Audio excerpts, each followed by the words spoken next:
All right, what's up, guys? Sorry about how incredibly late I am. Just dealing with something over here. So I apologize for that. It is extremely unprofessional of me. So, but am I really a professional? I'm drinking whiskey on the internet. So there's a time and place for being unprofessional, and I think that's right now. So thank you for your patience. Thanks for waiting. We've got a lot of great whiskey to get into tonight, and yes, tonight I'm using the microphone that's out of the frame. I'm not using the close mic.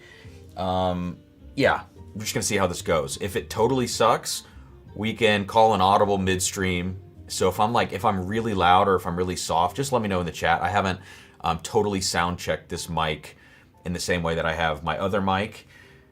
This is a little inside baseball, but my other mic got messed up some months ago, and I haven't made the time to fix some of the settings, which is why we're gonna default to this and see what happens.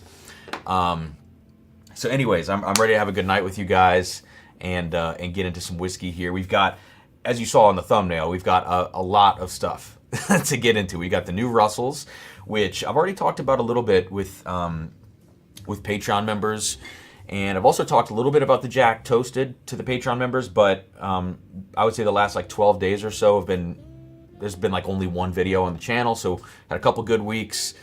Barrel pick popped up, lack of videos. We're about to get back into some more videos here in a second, and getting back into live streaming obviously tonight. So some of this will be rehashed a little bit for some Patreon members, although we haven't totally gone into detail about some of those bottles. So we'll dive into some of those. We had some new things show up today, so thank you, K. Luke, for sending these. I didn't know they were coming. They just showed up on the doorstep today. That's the new Bourbon Batch 12 and Batch 5 Toasted Rye. Forgot to put this in the thumbnail. I've got a Willet Green Top pick. Kind of fell into my lap, which is very cool. This is a 10-year age-stated pick. So we'll take a look at that. You guys saw on the thumbnail, the Starlight 10-year. Picked this up today, the brand new Sazerac 100 proof rye. What else? Oh, I picked these up today as well. Prisoner Share 2025 and the Bourye 2025, which I believe I already had a sample of the Bourye from Guy. But it's nice to get your own bottle of something like that, throw it into some blinds. And we do have some barrel pick leftovers here on the table. I'll move those in just a second. But by and large, lots and lots of whiskey to taste. We're not doing any blind flights or blind tastings tonight, but we are just going to kind of rapid fire through these whiskeys. And we do have a giveaway as well, so let me talk about that in just a second. But let me grab very quickly, which I believe is behind me. Yeah, both of these. So we get the Jack going here, get the new Russell's 13. So I think I have everything on the table that was in the thumbnail. You guys can check my work if you see anything missing, and we'll dive into it. Let me get a sip of water. I haven't had any whiskey tonight, so I wouldn't mind having some whiskey right now. So let's get something poured out. I said no blinds, but here we are. We're actually going to do a blind to start the stream. Let's do this. This will be kind of fun. I'm going to pour some of this first. This is Anderson Club 15 year. It's a 1996 Dusty. All right, so let me get a little bit of that poured out. I'll tell you what we're doing here in just a second. What's up, Matt Porter? Let me check out the chat here, guys. Let me know if you're sipping on something in the last 20 minutes that you're waiting on me to jump on stream. Let me know if you got something in the glass. Mike, how was the run? Rough, dude. Couple weeks off, coming back. Rough. Not great on the run today. Audio seems fine. Thanks, Tony. Good to see everybody. I'm just kind of scrolling up here. Thanks, Junior. 22 minutes late, says Raining Whiskey. All right, I'm going to run in the other room because I left a little sheet of paper that I needed in there for this thing that I'm going to start the stream with. So give me just a second.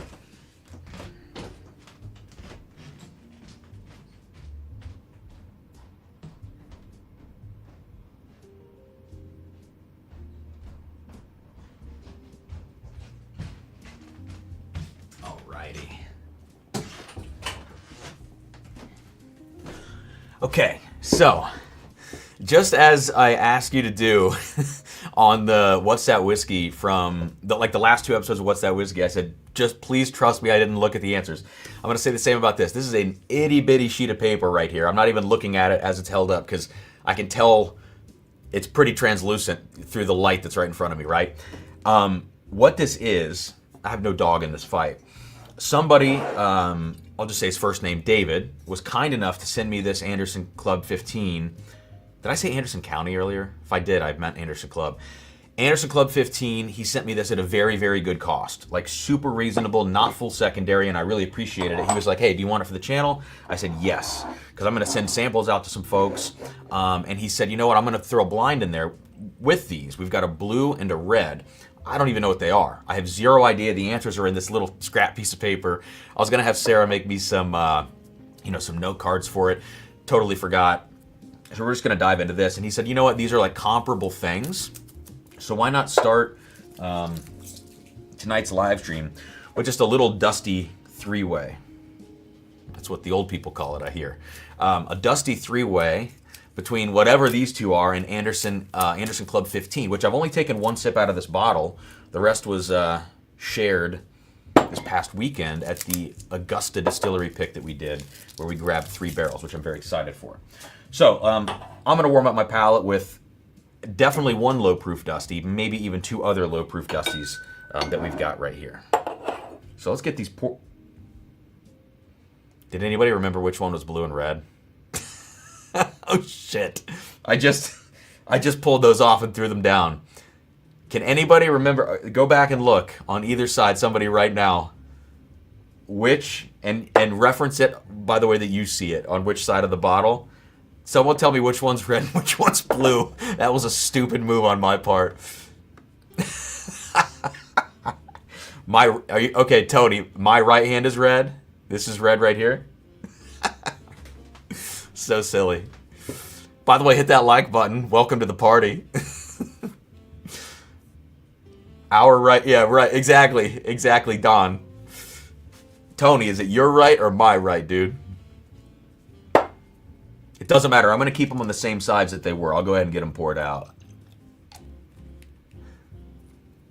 Come on, someone in the chat help me. Someone in the chat. Remus 9-year experimental on the glass says GasVA or GasVA 911. What do you think of it? What do you think of it? Oh, Justin coming in hot. What's up, dude? Tom, just in time to do something dumb. Someone please help me. Like, I can't rewind this on my end. Someone please tell me which one was which. Blue. Red is on my left. My left is red. Okay. So let's just roll with that. Put the answers up there. Blue, Cam, right hand, which tracks with red on my left. You set the blue one on our left, which is my right. Okay, we're good. This is blue. This is blue. I'll put the Jack Toasted in front of it because that's got a blue label. All right, let's go. All right, so I'm going to first smell and taste this Anderson Club 15. It's 86 proof. It's 15-year. It's pre-fire Heaven Hill. It's all the cool stuff you love in a dusty, you know? All right. So you can definitely smell that this is low proof. It's got kind of that oak water smell. If you've ever left whiskey over ice for too long, or if you've ever played with diluting your bourbon with water droplets or whatever, and you just went a little too far and it turns into flavored oak water, it has kind of that smell. Now, it also kind of smells like butterscotch too. And we'll talk about the giveaway here as soon as we get done with this little thing. But let me get some freaking whiskey on my palate because clearly I'm having a rough night here. What's up, Brian? Cam's right is blue. Correct. Cut Cam off. I've had 0 to drink. Awesome.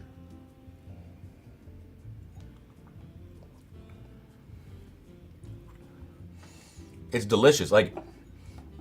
If all low-proof bourbon today tasted like this, I mean, we would be in for a treat, you know? It really is. While it does have that oak water vibe to it, that flavored oak water, it's got that nice butterscotch note to it. Not really any nuttiness. Pre-fire Heaven Hill like this, if there's nuttiness in there, it's a very rich, complex, darker kind of nuttiness. It has nothing to do with today's modern Heaven Hill or especially modern beam profile where you get like sharp nuttiness. It's not what's going on here at all. All right, I got to keep my phone, my notifications on here. Yeah, and I think like along those lines, I get kind of like a pecan pie thing here. It's very, very like sticky sweet.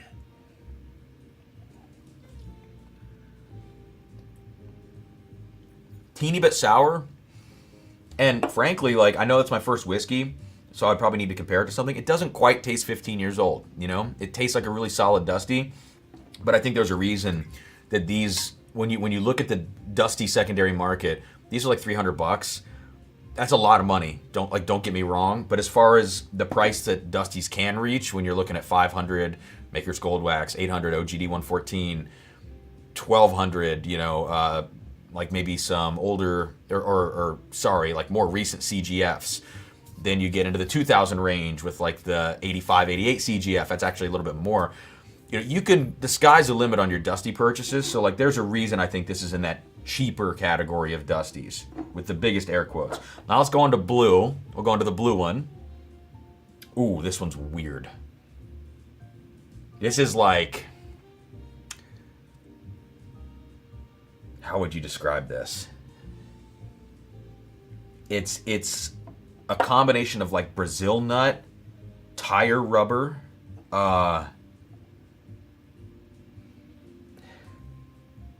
I mean, that's like the best way to put it. It's got that kind of like the bitterness from like that kind of Brazil nut thing. I think that's the right nut I'm thinking of. Let's dissect nuts tonight.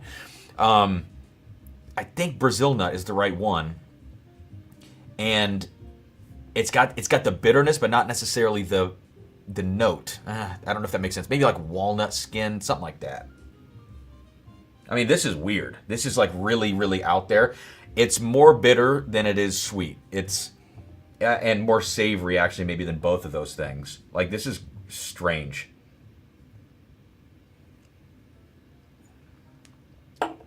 Proof. I was gonna say it felt higher up front and then immediately it died. I like that less, I think, than the Anderson Club. It's like a fun whiskey. You know what? And you know what it reminds me of? Sorry, I got freaking fuzzy going on here. Last night I was killing some samples, and there were samples that Brooks Reed sent me. Gosh, a couple months ago, like a bunch of Willets. There was like a 27-year Willet that he sent. I kept that one. I didn't kill that last night. There was an 11, a 15, an 18, and a 27. So last night I killed the 11, 15, and 18, and one of those, which is sourced Heaven Hill from Willet, probably not pre-fire, I wouldn't think, at the age, had notes just like this. So some really weird, like off-profile Heaven Hill things can get this note. It's not exclusive to Heaven Hill. When you go into Dusty Land, they can all just have funky ass notes like this.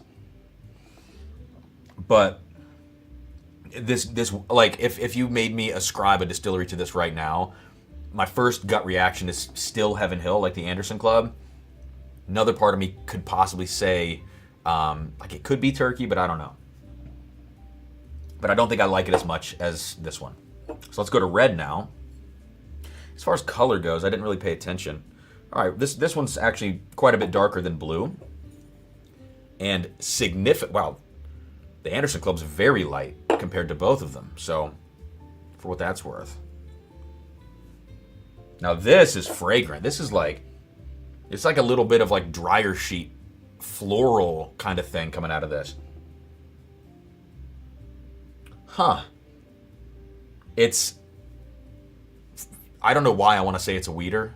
Like on the nose, I immediately get this weird impression that it's a weeder. It's like fluffy. It's like fluffy, airy sweetness and dryer sheet and like, reminds me of the color lavender. I don't know why, you know?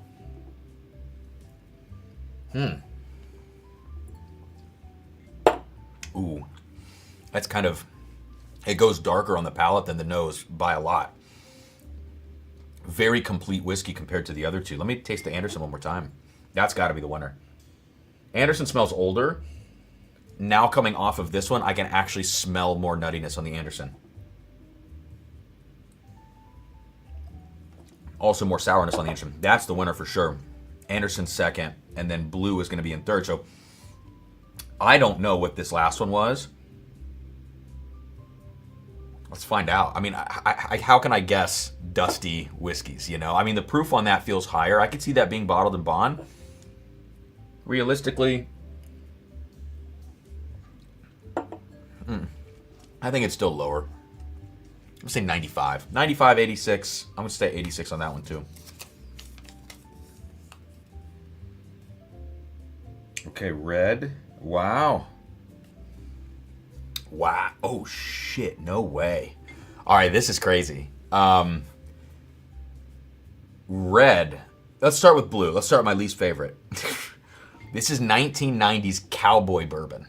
So I believe cowboy bourbon, if I'm not mistaken, I believe this is the precursor bottle shape to Michter's. Is that right? 1990s cowboy bourbon. I gotta look this up now. 1990s cowboy bourbon. It says it's 12 years old and 90 proof. I thought it was probably 86, but American Cowboy 12 year on whiskey base. Let's see what this looks like. That doesn't even have a picture. Okay. Does anybody know this bottle by chance? American Cowboy 12-year-old Little Barrel Bourbon. Oh, no, it's not quite the Michter's precursor bottle. It's like a... I wonder if I can save this image and upload it. I'll show you guys this real quick. Before we get into tonight's gear, we've got a lot of time tonight. We got a lot of time. We're up and running now after my delayed entry. There's going to be a lot of clips coming out of this one. I wonder if that even saved. I need to sort by list. Let's see if I can upload this. Okay, I think this might be it. You guys see this? There we go. American Cowboy. I think that's what this is. It should be 12-year, 90 proof. Let's see if it is 90 proof after all. Oh no, that's 86 proof. So I don't know. Interesting.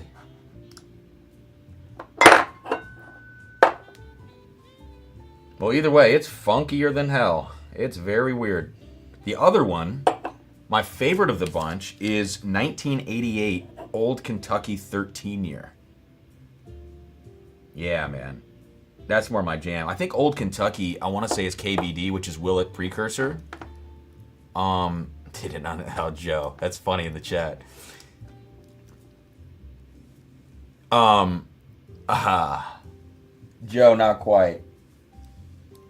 1988 Old Kentucky 13 year. Let's look this one up real quick. Yeah, I think I've tried this before. It says Old Kentucky number 88. I wonder what the proof is. If the proof maybe is actually 88, that would make sense. Let's see here. No, proof is 94. So I said 95 proof. It's 94 proof. So yeah, it did feel a little bit stronger than the other two. Oh, what a cool blind. I need to label these right now before I forget, or else it's going to be a mystery to me.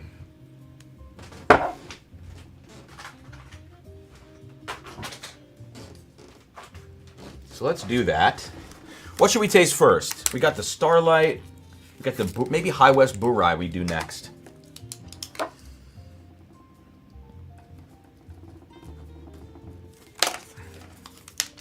Okay, so we got red.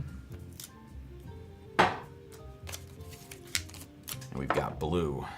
You know what? It's kind of nice not having that microphone in my face. I can kind of get up and I can turn my head and the sound isn't going to change a whole bunch. I think I like, as long as it's working for you guys, I think I like streaming with this microphone a little bit better, actually. There's still some things I can dial in about it. It has a tendency to grab more room noise, you know, probably a little bit louder overall, the way that I have it set, although maybe not. But yeah. Well, cool blind. Thank you, David, for the bottle at an amazing price and allowing me to share that with people through giveaways and different stuff like that. So that's awesome. So speaking of giveaways, Cleaner look and sounds punchy. That's awesome, Terry.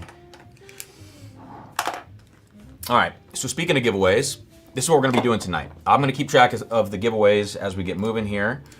As always, you can super chat in the main chat, and that's fine. YouTube is going to take 30% of all of that, but it's a great way for you to get your comment on the screen and everything. So that's one option. The other two options are in the description of the video. You'll see my Venmo and my PayPal. Venmo is Drums and Drams. PayPal, drumsanddrams@gmail.com. You can super chat that way too, and I'll do my best to keep up with PayPals and Venmos on my phone. The way it works is every $5 that you super chat is basically like one entry into the giveaway, and we'll run the randomizer at the end of the stream on screen, so no shenanigans. You can check your entries. We can do it all completely above board, so there's no worry about that. So we're going to have 3 prizes tonight. First prize is already wrapped up. It's going to be a bottle of one of our Buckner's 15 picks called Sugar Daddy. It's 127.2 proof, 15-year buff turkey from Augusta. So wrapped up, ready to be packed. The next giveaway prize is going to be a 2025 Michter's Barrel Strength Rye. I really liked the 2025 that I tried. Is it the best whiskey of the year? No, it's not. Is it a little overpriced if you're finding it at $120 here or there? Yeah, I think it's a little overpriced. But if you win this for free, I think it's a great bottle. Proof on this one's going to be 109.4.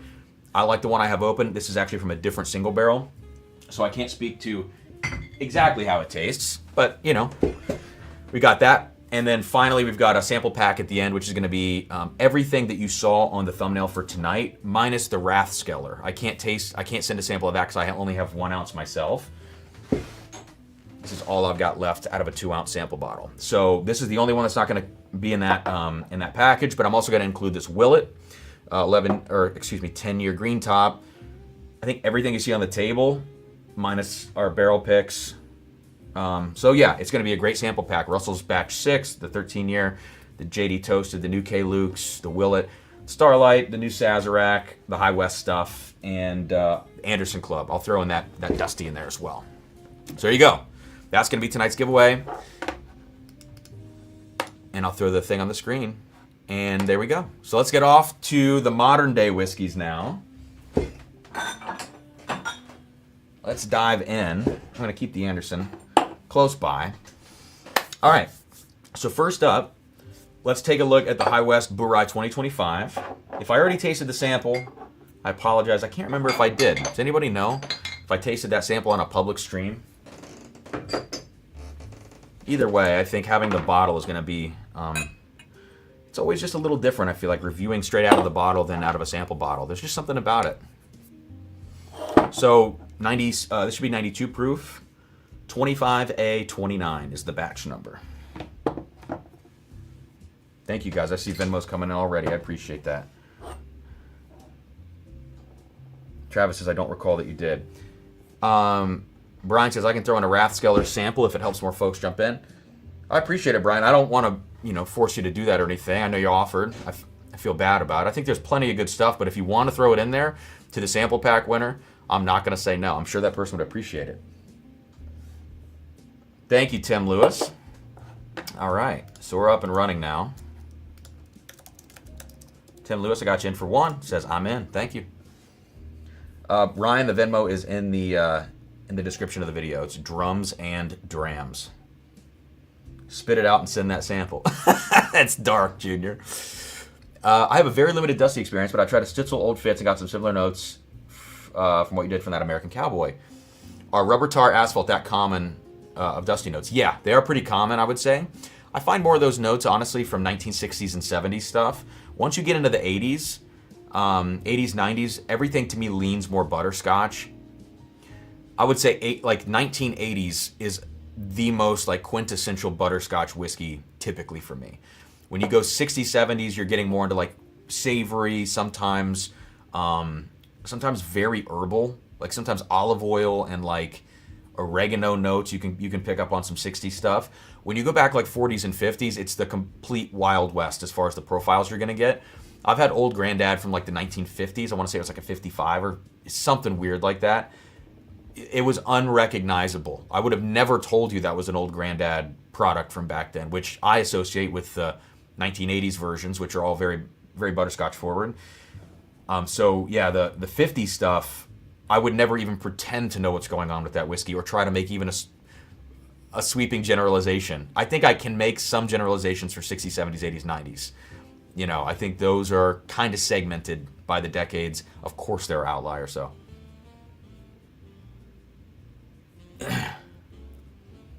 All right, so High West Burai.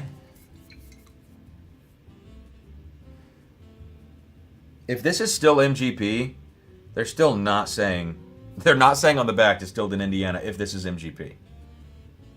I thought this was MGP though.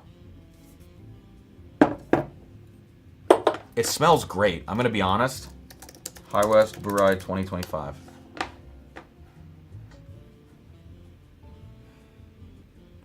Straight raw. Okay, so it looks like it might be a blend of MGP and High West distillate. They need to say that it's distilled in Indiana on the back then, at least in part. It's not, you know.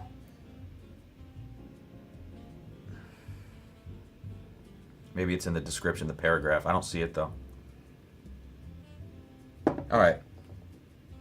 So it's kind of got this soft like peachiness to it, you know. It's very fruity. I hate to use this word, but stone fruit. It's very stone fruity on the nose. It's sweet. I really like the way it smells. There's zero ethanol going on here. Stick your nose in the glass, go to town. It smells awesome. Colin says Total Wine mispriced Burai for like $70 when it first hit Colorado. I'm not sure I'd buy. Oh wow. Okay, them's fighting words. So old Burai, like 15, 16, 17. I particularly like 2017. I think I've tried all of them from 15 till modern day. 17 was a sweet spot for me. I love those old batches of Burai. I thought they were, whatever the price was back then, $80. I thought definitely worth that money.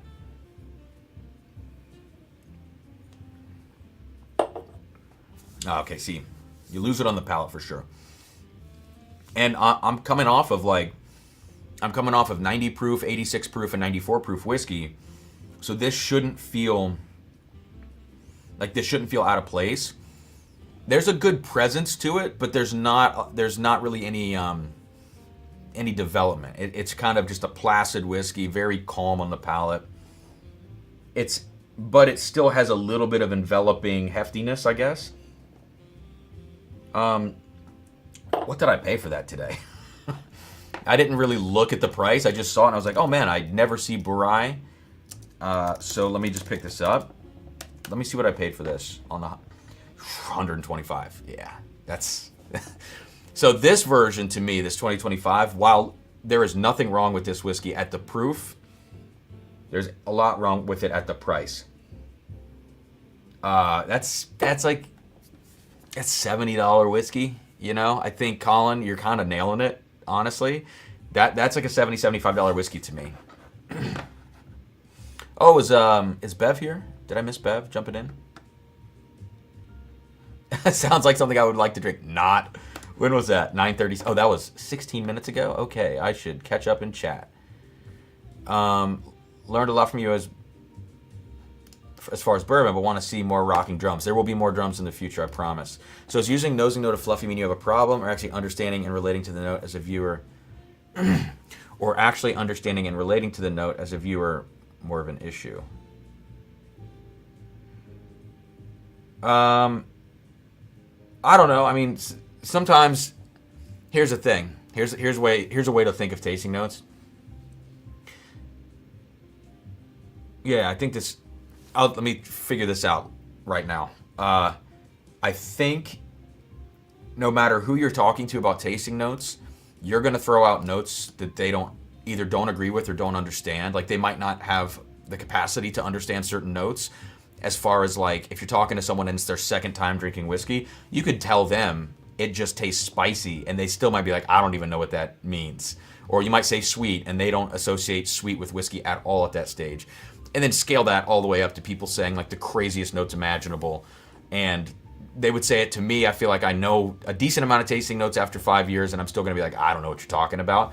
So it's all relative. But I think like at some point, it's just like teaching, right? You know, I'm gonna if I say 10 different notes, I'm trying to get a point across.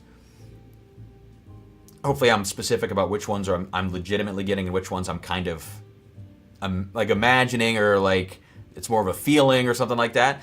But all of those I think serve to like relate to different audiences that are listening to you give those notes or reading your notes online or whatever. And some people are gonna relate and some people are not. And it just is very dependent on so many factors in that. I hope that makes sense. Like that's kind of the way I'm looking at it. But fluffy, like when I'm saying that, that's one where I'm like, okay, of course that's not an actual note, but the feeling makes sense to me. Excuse me. Robert says, let's go. Thank you. The particular bottle I tried was 1960, so that tracks. Yeah, I think the 60 stuff has a lot of asphalt. Stitzel's a weird one too. I still don't completely understand the obsession with Stitzel Weller from back then, but I haven't tried any of the super, super high-end stuff, except maybe like 1 or 2 times.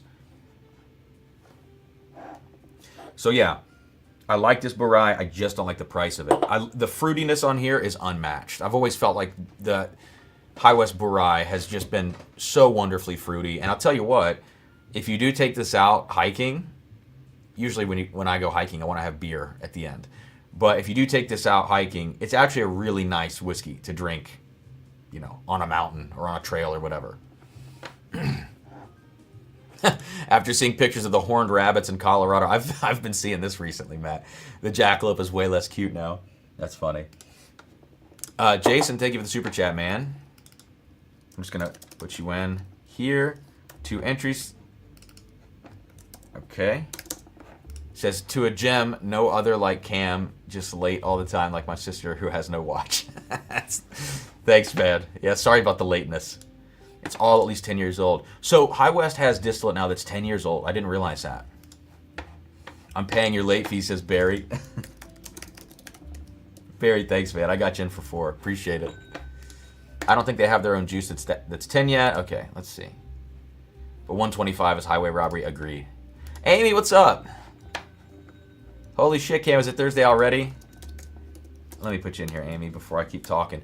Cheers to you and all having some OGD 7-year bottled in bond. Oh, Amy, I like the 7-year. I like the 7-year, but that's okay. Kenny was supposed to send me a sample. I don't think it came through yet. Kenny's going to send me a sample of... He says that he's tasted 2 different ones that are vastly different. So now I'm like, all right. He's going to send me a sample of his, and I'm going to compare it to mine and see what's going on with that.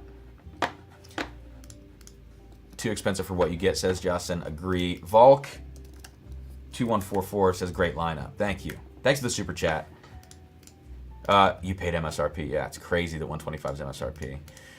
Eric, we just got the Remus 9 Experimental. It's twice as good for half the price. I do think it's... I don't know, though. It has that yeasty note. I'm so averse to that MGP yeasty note, which can appear in a wide range of ages now. You can taste 4-year stuff like that. You can taste 9-year stuff like that. But that does, because of those barrels that they used, have a lot more of that cola influence. So if I remove the yeast note from that product, I think it would be like a stellar whiskey. Like probably one of the best value whiskeys of the year if I could get past that one note. I was making a joke. No, Justin, dude, you're going hard. Still don't know what marzipan is, says Brian. Did you make a final decision about the GTS 08 versus 16 from Friday? I don't know, Tony. I don't know if I did. I just fell asleep on the bed. I think Awesome was the last one out, and I was already just like laying down, like, see ya, dude. That bottle share killed me. If you don't know what a cherry tastes like, you won't find it in a whiskey note. Dylan, that's so true. That's so true. Okay, the mash bill here. Oh, okay, there's 2 parts. So straight rye, so it's 95.5 and then 80-20, with 20 being malted rye from High West. And then the other part is a blend of both MGP common bourbon mashes. Okay, this is so funny that Jacob, so This is funny, man. I felt like I was going crazy because I smelled a little nuttiness in this, and I'm like, I think I'm just residual from the Anderson Club and the other stuff I just tasted. So I'm not going to say anything about getting a little nuttiness on Burai. That sounds like sacrilege. If there's legitimately 78, 10, 12 in here, which is either Heaven Hill or Bardstown probably, that would track. Crazy.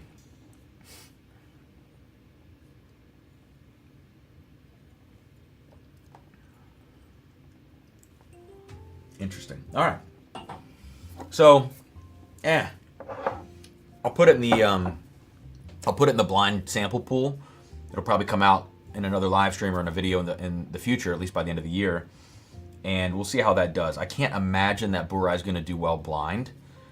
There'll probably be a moment of like, oh wow, this is really great and fruity, and then another moment of like, it doesn't drink that well. I think that's probably what's going to end up happening with it. So we'll see. Let's keep moving here. What do we have next? Let me look at the thumbnail for the video. That's gonna help.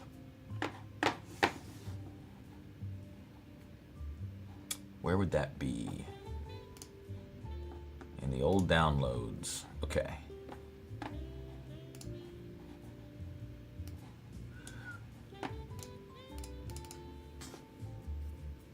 Honestly, we might go Sazerac now. Let's do Sazerac. Let's check this out. So, I think this was like $32 today for a liter of 100 proof Sazerac. Frankly, that's a really good value. So let's get it poured out and see.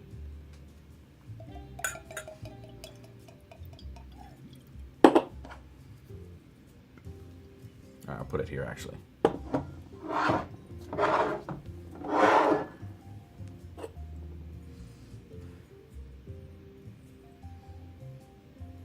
All right, have I missed any super chats in the live chat? I have got one here. Let me make sure I get this from Tom. Thanks, man. Thank you, Tom. Let me get back to my screen. I'm just going to put you in as Lonzo. In for 4. Too bad High West can't get pricing to quality to where it should be. Time to go back to the Evernorth Shorty pick.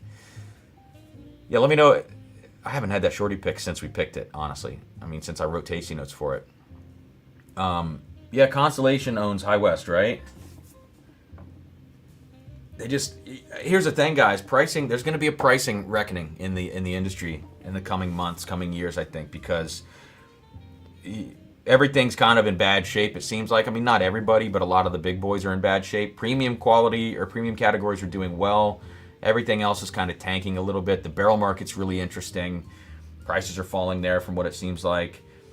I just think a lot of this stuff, like this Burai, they're not going to be able to sustain that price point. And Midwinter Night's Dram at 150 is like, get real. It makes no sense. Laser codes incoming, you guys are right. Sorry, I've missed some chats, but I don't want to get too hung up here because I got so many super chats to get to as well. So I'm going to kind of scroll to the bottom here a little bit.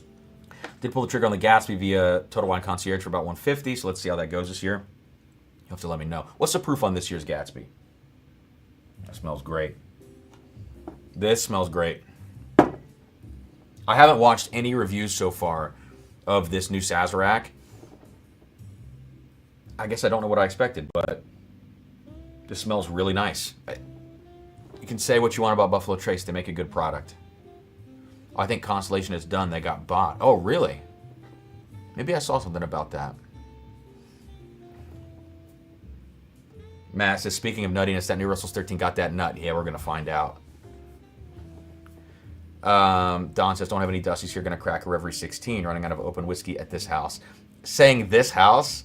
Baller move, dude. Reverie 16. So that's got to be Buff Turkey, right? I haven't really heard anything about the quality of like the Reverie's Buff Turkey stuff. I think part of that's because all the Reverie stuff came out just a little bit after a lot of the other Buff Turkey. Once things settled a little bit more, so maybe it wasn't talked about as much as stuff that was in that initial wave. I haven't heard anything like overtly positive, but I've also not heard anything negative about it, so not sure. I miss the Mets days of MGP. Excited to see what happens with Middle West now that they purchased Old Elk. Yeah. All the stuff that he had his hands in at MGP was really good. The Old Elk thing, I don't know. I don't know how I feel about it. 1049? Oh, 1028. Okay, so we haven't really gone up too much. Yeah, I was going to say 1049 was last year's.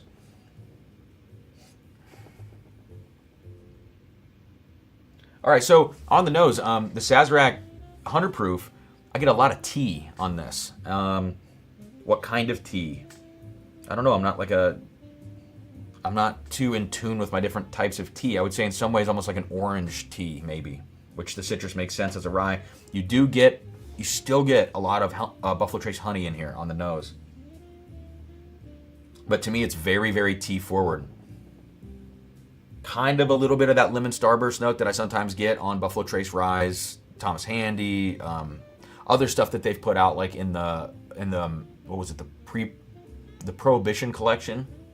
There was one in there I think called like what was the rye, like the Golden Wedding, was that the rye maybe in there?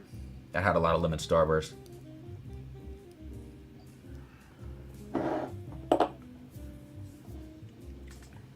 This has a point to it for sure. There's a point up front on the palate, like it's just stings your tongue for a second.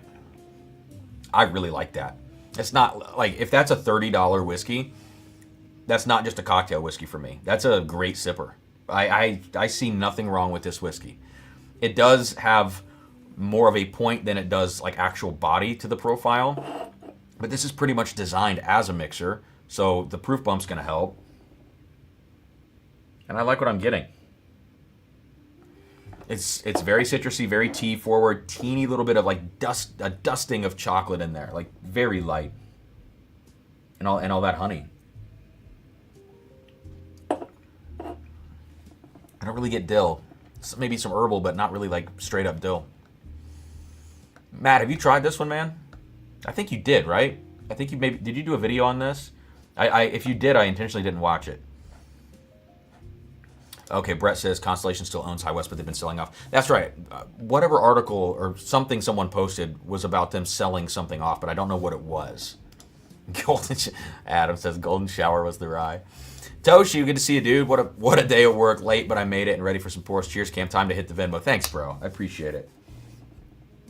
Toshi coming in hot on the Venmo, dude. Holy crap. Thank you. Wow. Just a reminder, we're giving away a Buckner's 15 pick that we did. We're giving away a Michter's Barrel Strength Rye and a sample pack of some of the stuff that I'm tasting this evening. All right, so this is a recommend for me. I mean, for whatever purpose you're looking for this rye, whether it's cocktails or sipping, and it's in a 1 liter bottle, and I legitimately think I paid $32 for this today. Sazerac 100 proof, OHLQ.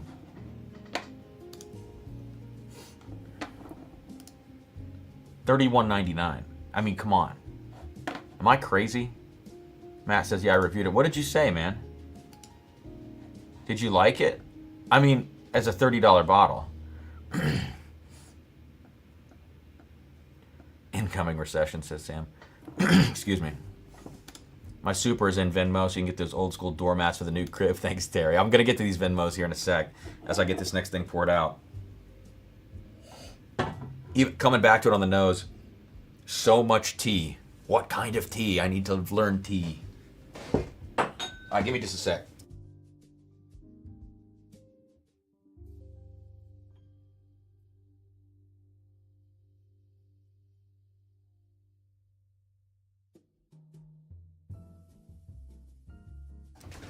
Okay.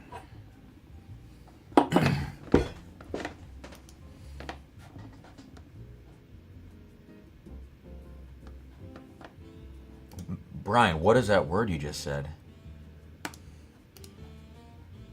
Only 2 types of tea, sweet and unsweet. There you go. I got a very earthy, mushroomy note on the finish that turned me off big time. Almost like miso. Okay, let me try it again then. I think, wait, is this it? No, that's...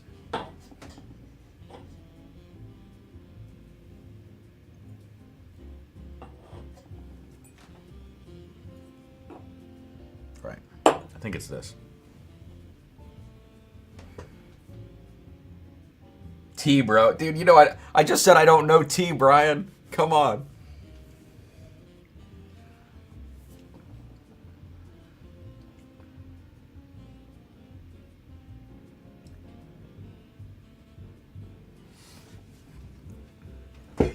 Matt, I'm gonna have to spend more time with that, man.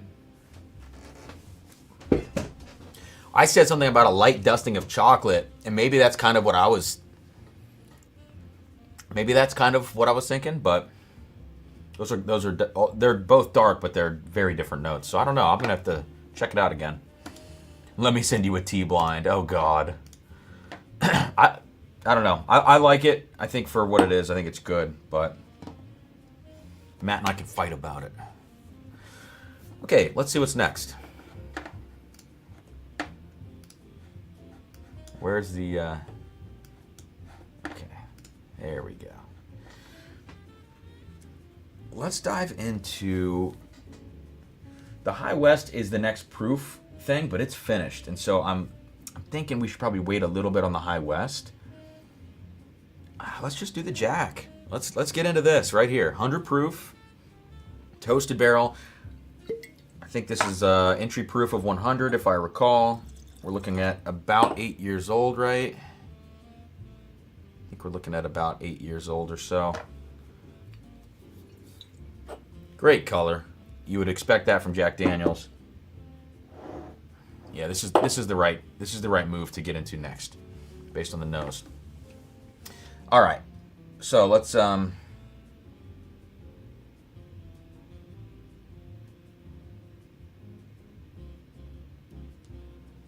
check out some Venmos here, guys. Thank you for the super chats. I appreciate it.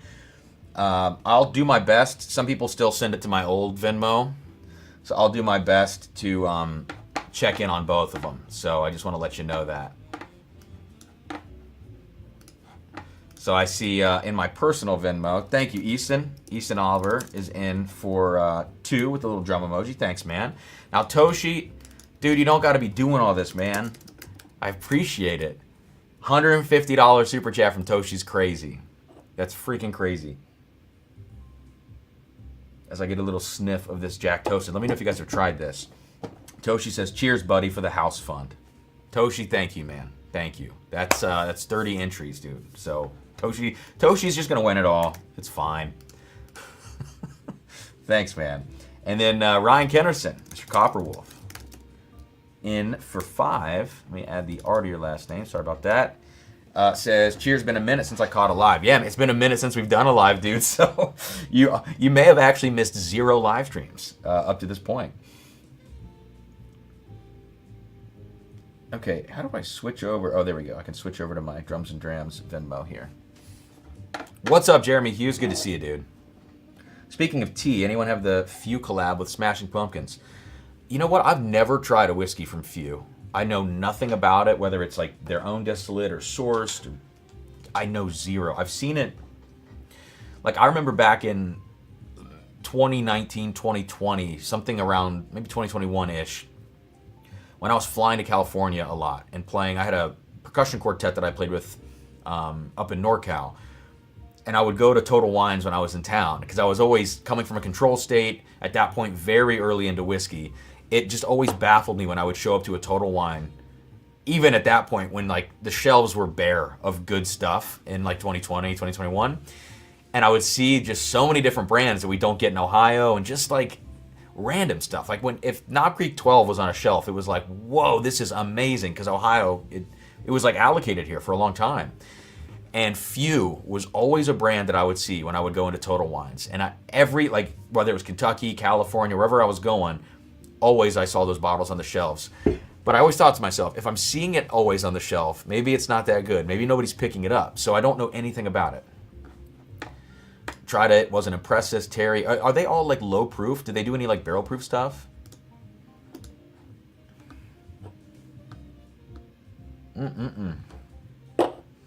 Guys, seriously, thank you so much for the super chats, jumping in on the giveaway. I appreciate you.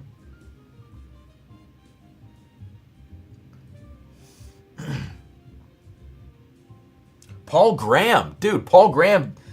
That's a name I haven't seen in a while. What's up, man? If you're watching right now, I'm scrolling back down. Travis sent me a. Travis, this super chat is from 2 months ago. I haven't. This shows you how long it's been since I checked my business Venmo. Travis, 2 months ago, you sent a super chat. I think that's a live stream that I canceled at the last minute, which was for a very different reason than tonight, than what was going on earlier. Dude, let me get you in with those entries. Holy crap. So you sent me that, and then you sent me another one before the stream started tonight. So 4 entries for you. He says, well, I can't remember if the last one went for anything. So here's 10 more for packing supplies. Thank you, dude. All right, I got this pulled up now, guys, as these come through.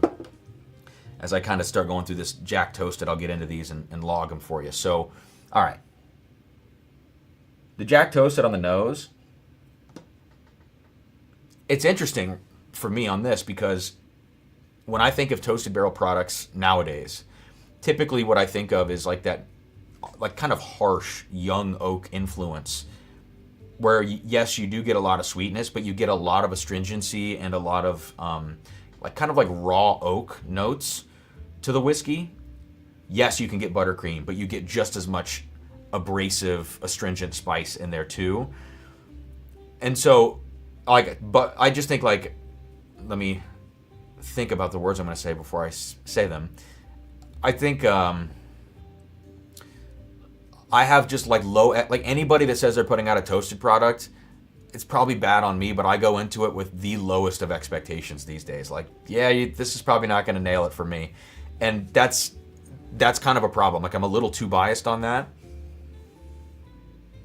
This Jack, this is the kind of toasted profile that I want out of a whiskey. Now, I'm not the biggest Jack fan because of the banana note in here, which kind of ages out at a certain point, largely.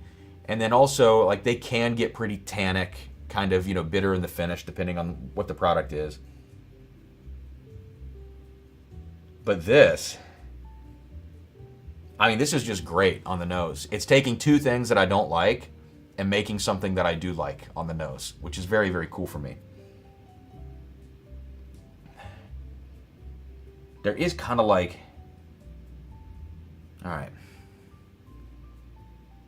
Like, yeah, there is a little banana in here, but it's not standing out to me. Most of what I'm getting is, it's very soft. Like, the sweetness is very soft. There's no abrasiveness to this on the nose for me. I do get, like, some coffee in the background, interestingly. And Jack, because of the charcoal, you know, Lincoln County process, when I get coffee on Jack Daniel's products, it's always got this little bit of grittiness to it. So I always say coffee grounds because it's got that fine grittiness that also reminds me of a little bit of like a charcoal type note. So those kind of blend together for me in the background. But then, you know, sitting on top of it is just like it's like if I could take all those toasted barrel notes that you get from products, graham cracker, marshmallow, chocolate, you know, and if you could like whip them together and make like a, I don't know, some kind of like gelato or something out of that. You know what I mean? Like so integrated, like nothing's really sticking out of the texture. This is just well integrated whiskey.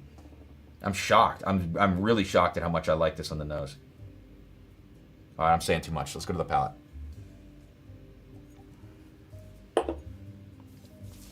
Oh, they have notes on the back. All right, it does have some. It has some tannin up front for sure. I would have never expected that level of tannin based on the nose. They say rich, balanced, strong notes of vanilla, marshmallow, and toffee. Okay. Wow, very, very grippy to me. I guess that's what you get when you add even more oak to an already tannic base product.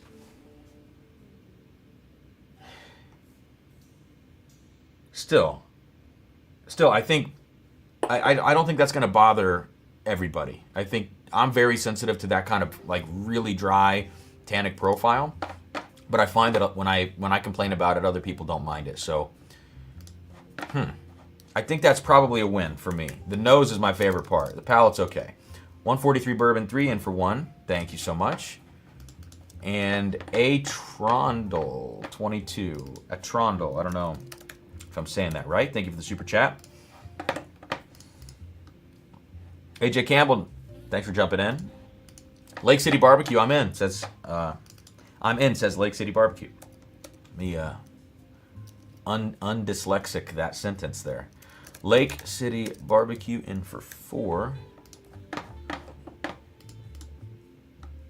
got your limestone bottle today. It's such a nice pour. Great work. Thank you, Scott, man. I'm glad you enjoyed it. It was like, I've heard radio silence, about the new limestone blend. I'm like, oh no, what do people think? So, no, haven't tried the High West yet.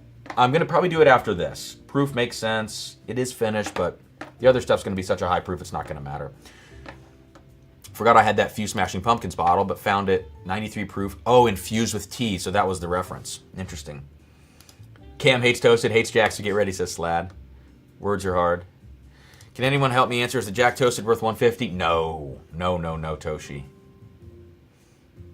No.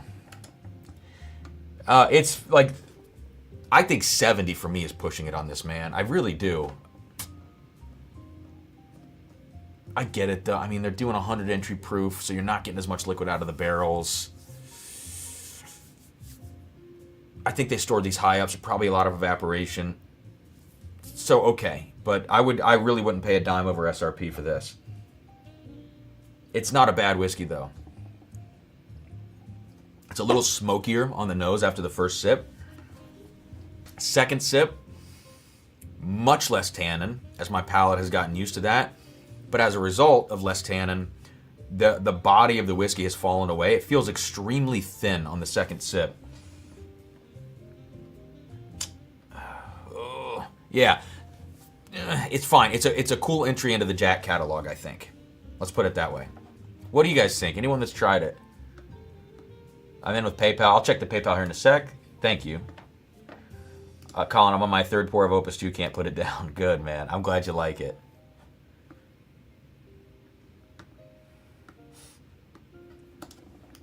All right, lip service crew in for one. And then I think we're caught up. Let me know if I miss anybody in the actual live chat. PayPal, Venmo, I'll get to for sure. But let me know if I miss anybody in the live chat. Buck15 rocks. Cheers. Thank you. Joe just cracked the Opus 2. It's dangerous. Very glad I got 2. Courtney loves it as well. Awesome, man. Did you compare it yet to the sample of the blend we did at the distillery? And Caesar, Funky Fruit is crazy good. Caesar's talking about a barrel pick that we just released. Put you in a C's here for one. Jalapeno still awesome and Funky Monkey vibes. There we go. All right. In with 10. Cheers. Thanks, bro. Let's see. You got 2 entries. There we go. Awesome. That's a weekend project, says Joe. Okay. All right. So I think if you're a Jack fan, I think you're going to like this. To me, I feel like it's pushing the value proposition just a little bit based on the way that this drinks. Like second sip going that flat is not my favorite. The notes are super cool. The fact that it's combining, for me personally, 2 things I don't like into something that's pretty, like, better than I would have ever imagined it to be. Yeah. So I'm just kind of ambivalent, about this bottle. It's one of these. I'm going to shrug my shoulders. It's not moving the needle, but it's fun. Is that the right word, ambivalent? I tried to be cool. Ambivalent. Yeah. Okay. Nice. What proof is the new JD? It's 100.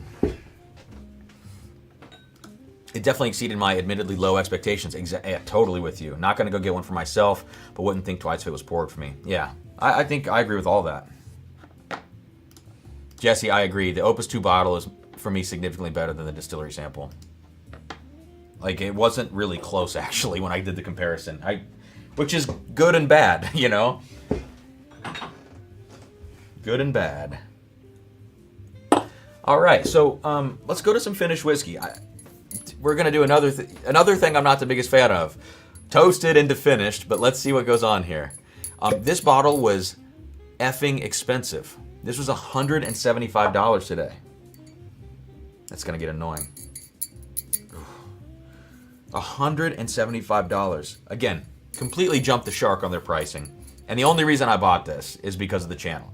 If I did not have this channel, no way in shit would I ever blindly spend $175 on this bottle. Without an age statement, You know, I don't think, at least. 102 proof. No, no way. If I didn't have the channel, I'd be watching a lot of reviews to try to figure out if this is something worth pursuing, as long as I'm a fan of finished whiskey.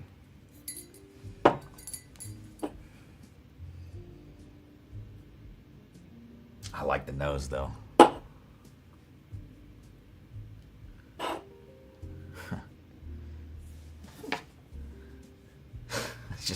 I just saw a funny super chat come through. I just saw the preview. That was good. What's up, Jeb? Joe says more cohesive than I recall. Okay. You talk about... What are you talking about exactly, Joe? Sorry. Jeb, long-time viewer, first-time poster. I hate you, Jeb. Love the content. Hope people find your channel. Have you had Blanton's? Is that the first super chat you ever sent to me, Jeb? Tax write-off. That's true, Adam. All of it gets written off. That still doesn't mean it's free money, though. That's just the tax liability. WheezFan72 says, and for one, tell Sarah I'm going to get a sample. Tell Sarah I'm going to get a sample of my Weller Foolproof pick into your hands on one of my visits to Ohio, and some Wisco beer. What? Oh, I'm putting this together now. Okay. All right. I'm putting all this together now. Sarah's mentioned this. Okay. All right. Weller Foolproof pick. Who did the pick? Is it your pick? Awesome, man. Wisco beer. What kind of beer? Isn't what's the company up there that everybody goes crazy for? They used to. Isn't it in Wisconsin that people talk about? It is indeed my pick. Not awesome, dude. Remind me your name. I'm so sorry. Spotted Cow. See, I've heard of that. I don't think I've ever had it. All right, let's get back into some super chats here as we keep moving. Hi West, a finished whiskey like this, 102 proof. This is definitely, in my opinion, going to need some air in the glass. Just to, things have to come together on a whiskey like this. New Glarus mixed Spotted Cow. Luke, okay.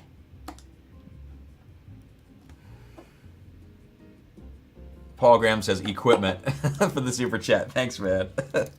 Paul with a massive $100 super chat. Holy crap. Thank you, dude. Cheers to that, Paul. This first sip of Prisoner is going to be for you, man.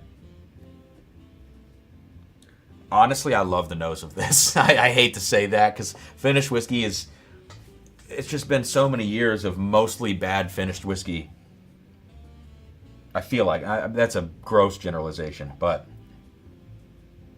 This is, it's just a nice kind of, like, to me this is like very raspberry. And it's a great balance, at least on the nose right now, of like sour fruitiness and sweet fruitiness. It's fresh, it's got some vibrancy to it. It's not, doesn't feel too bogged down or anything. It definitely smells decently finished, but I could smell this all day. And another cab finish that I really liked, actually speaking of K. Luke, which we're going to get to in a bit, that K. Luke cab finish from a few years ago that Jesse gave me a sample of, I really like that cab finish. This is not the cab though. This is the Prisoner Red blend that they used for these.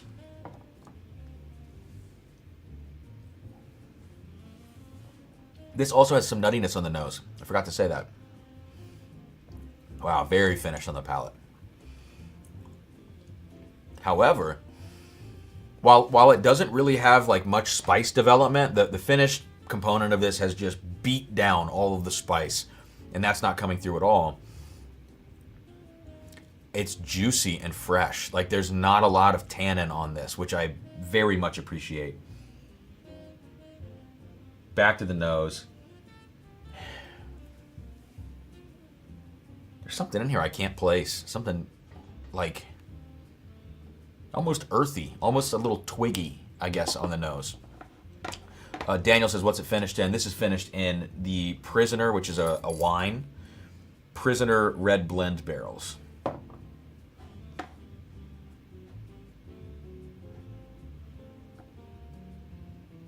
Opus 2 is more cohesive to memory, says Joe. Yeah, I think so too, man. It doesn't drink perfectly, but to me it's way better than the sample we blended, which is nice. Adam, thank you for the super chat, man. Got you in for 4 here. Says cheers, bro. Thanks, man. All right, let me continue to catch up just a little bit here. Dan Plaza in for 2 entries. Thanks, Dan.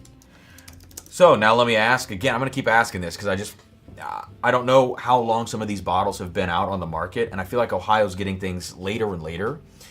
So this High West Prisoner, I think I tried, I don't know what year it was. I'm not sure how many times they've done this. I've tried it before, kind of lukewarm about it. But this 2025, has anybody in the chat tried this one? And what are your thoughts? It's 25C, so it looks like it was bottled in March. Yeah, it's got some nuttiness on the nose. I wonder if they're using more of that 78, 10, 12 mash from Kentucky in this. I'd be curious about that. That same kind of nutty underneath a wine profile was also found in the Bardstown Silver Oak for me.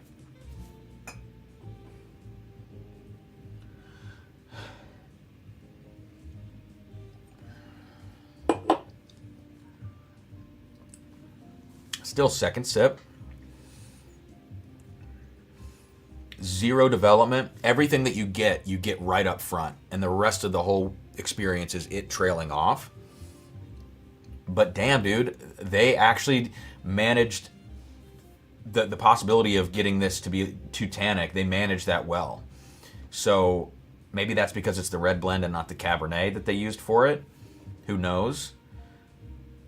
But like 175, you're out of your mind. That similarly to the Bourye, I could go up to 100 on this. I could see if you're a finished whiskey fan, you want to pay $100 for this. It's a really nice, easygoing example of a pretty heavily finished whiskey that's done well. 175, you just got to leave it on the shelf at that price point, you know? Craziness. But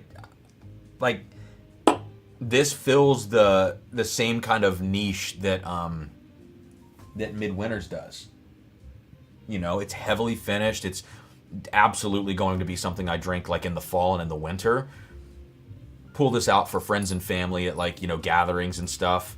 Everyone's going to love this because it's so finished, it's so flavorful, and it's not going to have so much like punchiness and burning spice that's going to put off like a new whiskey drinker.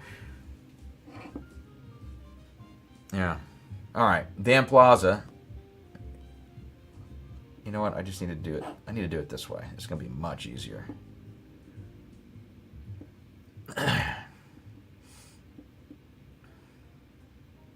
Oh, yeah, I'm way behind. It says, give me the Buckners, please. Thank you, man.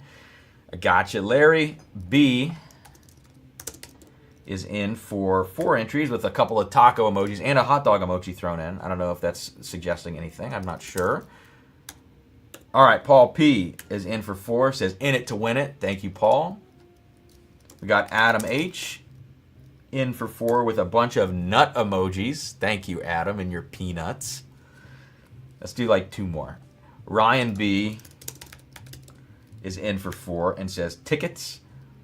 And Kobe Artery in for 4 says, G-word. Thanks, guys. All right, let's get back to it now.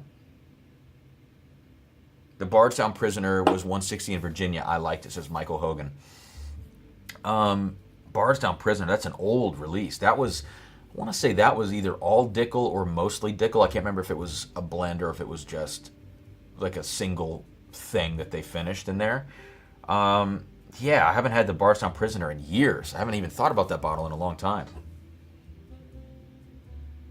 Tom says 175, borrow 14 more for a Limestone or LF Heritage private stock.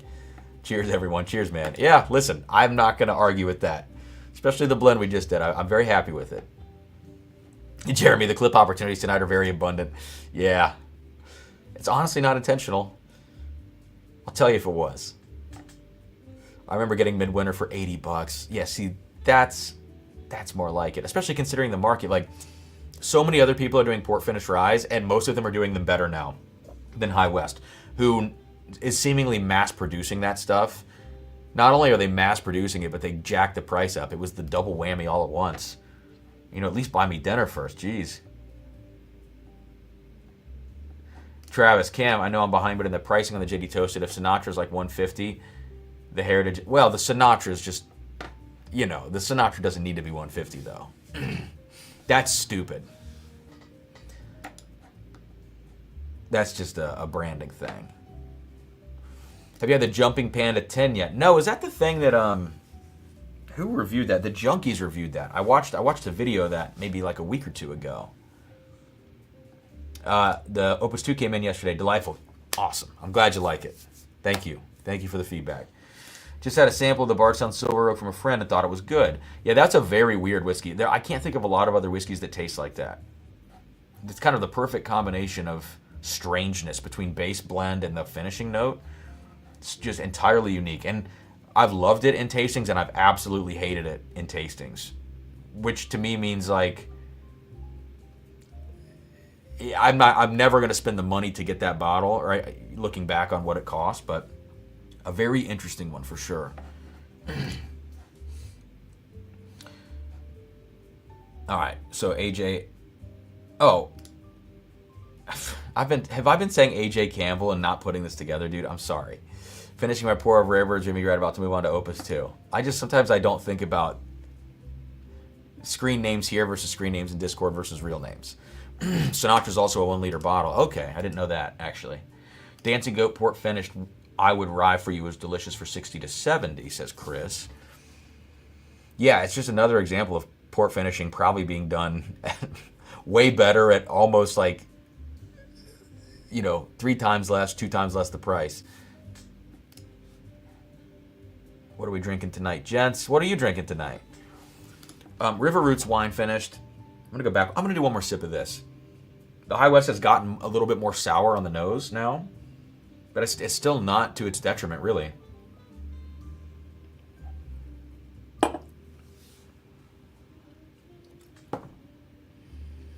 I'd love to taste this at barrel proof. Because I think if you had this at barrel proof, you might get more tannin, but you also might get enough spice to really balance things out. I do like the bottle. I do like it. All right, let's keep going. River Roots wine finish and the Dancing Goat are both better than the New Midwinters. All right, Joe, thank you, man. Let me see what you said here. And for 4, looking forward to you replacing that black hat in September 2026. We got the new one. Although I might ask Adam, the logo's very big. You know, let's shrink this logo down. I'll pay for a custom collection whiskey club hat. Just because I like that Bardstown hat. It's in the other room because the logo's so small. You know, this one. Well, I kind of owed Adam wearing this, but this one is announcing allegiance. The other one was like a subtle allegiance. You know, this one says, "Adam, I'm bought and sold."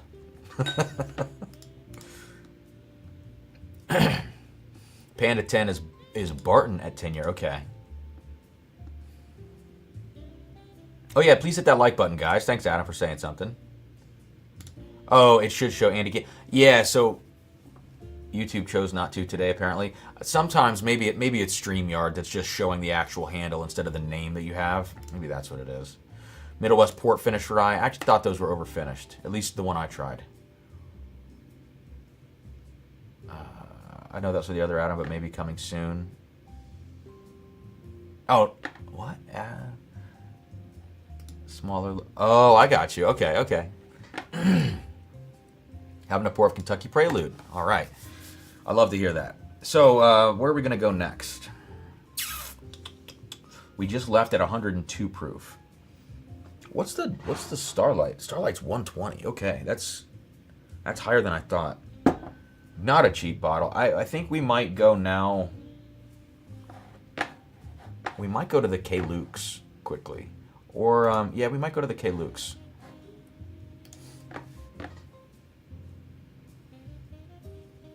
Yeah, and then I think the Rathskeller proof. Is it 118? I need to know this. Rathskeller Revival Proof. 117. So yeah, let's do the K. Luke's and then we'll do the Rathskeller. So shout out to K. Luke for sending these my way today. Again, this was an unannounced package, which I always love getting those. It's kind of cool. All right. So on your left, we're gonna have the Batch 12 bourbon at 117.4 proof. That's a heavy pour. I don't need that much because I'm gonna give these away as samples. This is a fresh glass. All right. So yeah, let's not pour that much. So we got the bourbon, and then we got the toasted rye, batch 5 at 117. Bourbon was 117.4. So basically the same proof all the way around. I'll do a little more of that. Okay.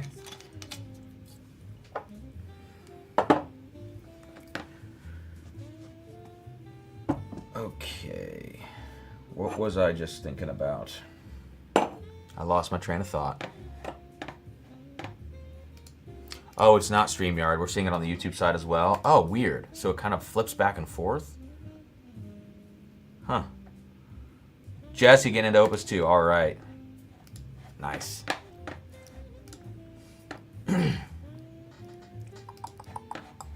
Okie dokie. Let's see here. Kyle Reed.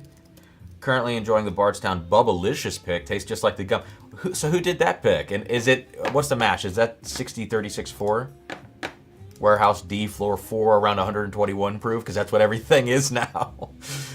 That's one. Listen, you could even guess 121.2 on those Bardstown picks. 6 years old, 60-36-4 mash.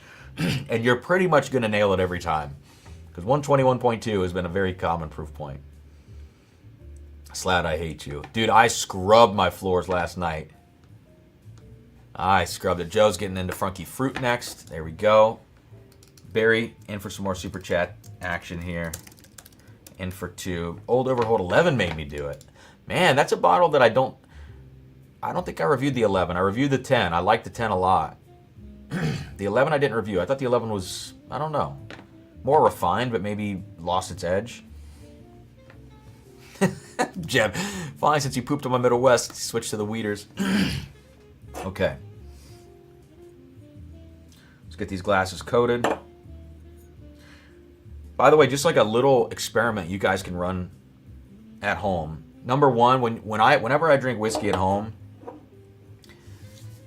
I cannot remember, like realistically, the last time I drank whiskey with one glass in front of me. I almost always have 2 glasses because I'm always kind of daisy chaining blinds. A, B, B, C, C, D. If I'm going to be going through multiple pours or whatever, I always like to have those frames of reference. But one just fun experiment you can do very quickly is pour the same exact amount of whiskey in each glass. Make sure the glasses are the same. Make sure the whiskey is the same. And take one glass and coat the inside of the glass like this, as far up to the rim as you can possibly get. And don't coat the other glass, and smell them both and just smell the difference. The difference that coating the glass makes is significant. Especially like, for instance, if you're going to go on a barrel pick or you're going to evaluate 3 to 20 samples, you know, it could be however many. You want to treat each glass the same. Not only with, like, in my opinion, you want to have the same glassware if you can for every single one. I think you do a huge disservice to yourself if you have like one dinky Copita glass and the other ones are like bigger bowls. That Copita glass is either going to win or be in last place probably, because it's either going to hit you with a lot more alcohol, or it's going to hit you with a lot more alcohol and you're going to like it because the other ones are flat or something, you know, or it's low proof. But you need to eliminate variables. So sorry about this little diatribe, but same glassware, same amount of whiskey in each glass.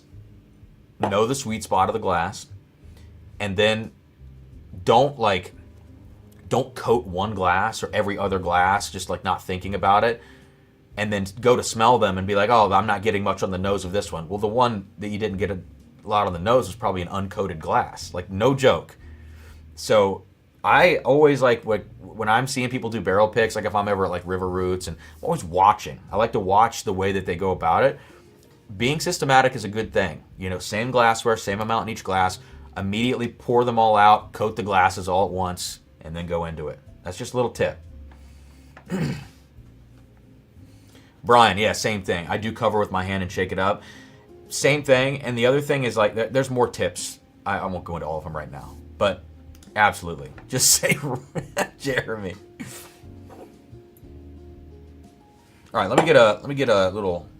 Gotta blow my nose real quick here.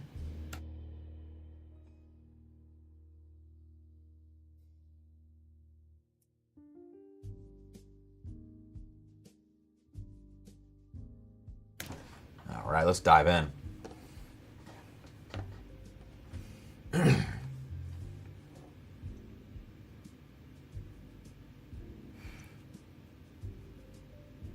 All right, that's the bourbon. Let's go to the toasted rye.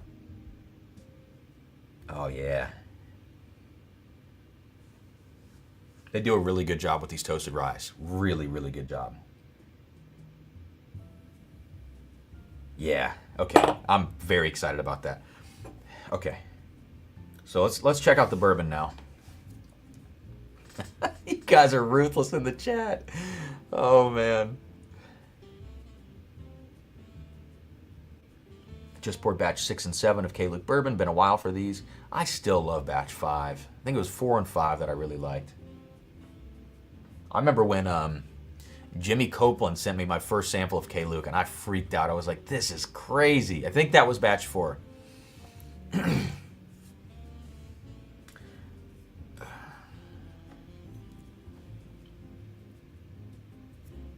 was going to respond to something in the chat, but I'm going to leave it. I'm going to let it go. All right, so on the nose of batch 12,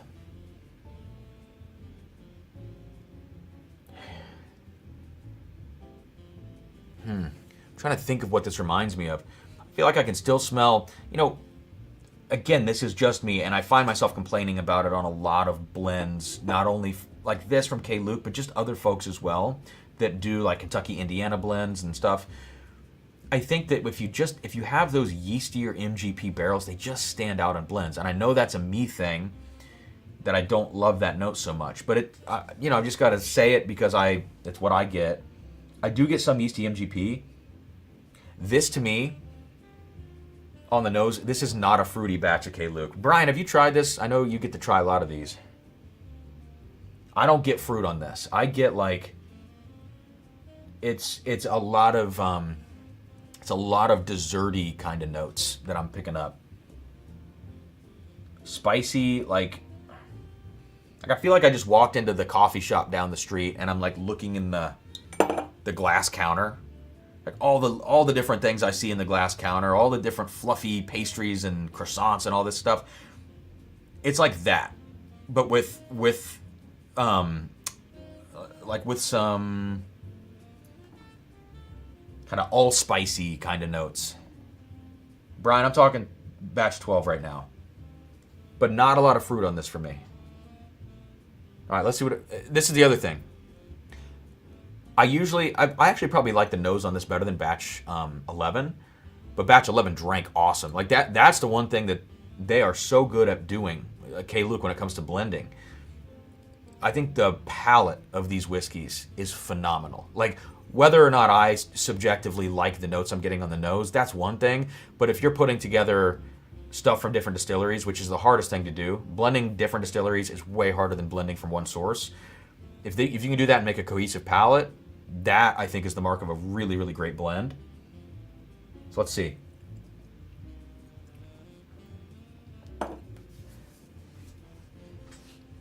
Yeah, I mean, come on. That drink's way over 117 to me in a good way. That's very full. It's got a lot of spice to it. Teeny bit of fruitiness now coming at the end, like kind of like a fig note maybe at the end of this, like fig jam. As it fades away, explosive whiskey on the palate. Wow. Wow.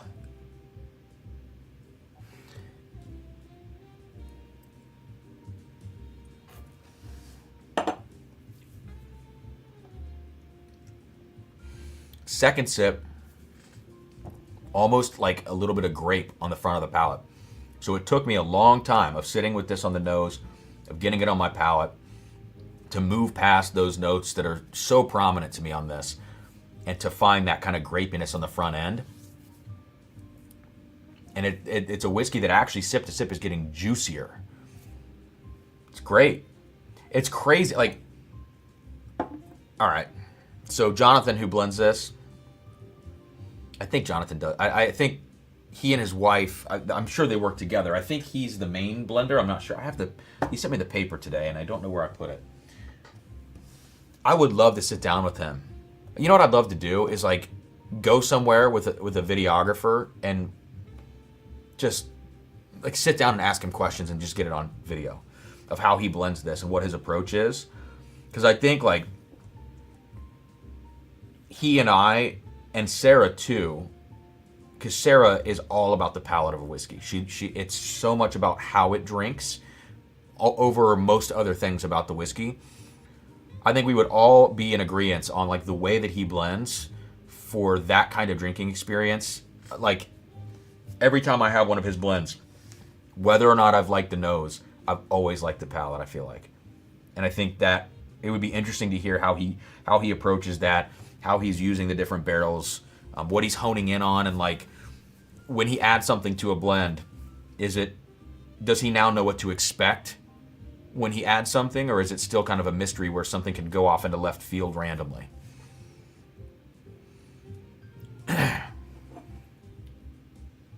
But I'd love to be like, someone said get him on a live stream. I'd love to do that. I need to do more guest lives. What I would really like to do though is be in person with him. Like whether that's on a live or it's being pre-recorded, it legitimately doesn't matter to me. And I'd love to do that with Nancy, and I'd love to do that with Dan Calloway from Bardstown. I'd love to do it with a lot of people that are blending, and just, it's like, don't give me your industry secrets, but at least take me through this, you know.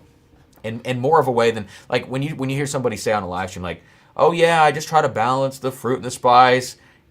Oh, like, of course, but how? Show me in person, and let's experience that together.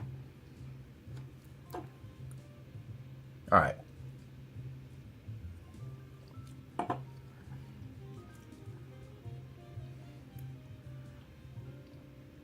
All right, let's go on to the rye. So this toasted rye has more. I have it behind me actually. I'll finish my sentence, I promise. It has more, I believe, and we'll find out now, toasted barrel influence than batch 3. Yeah, and it's a little higher proof than batch 3. I don't think I've tried batch 4, I'm not sure. But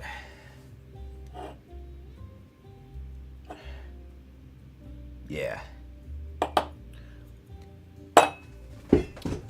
So batch 3 to me was super subtle whiskey, and I loved it. I loved it for that reason.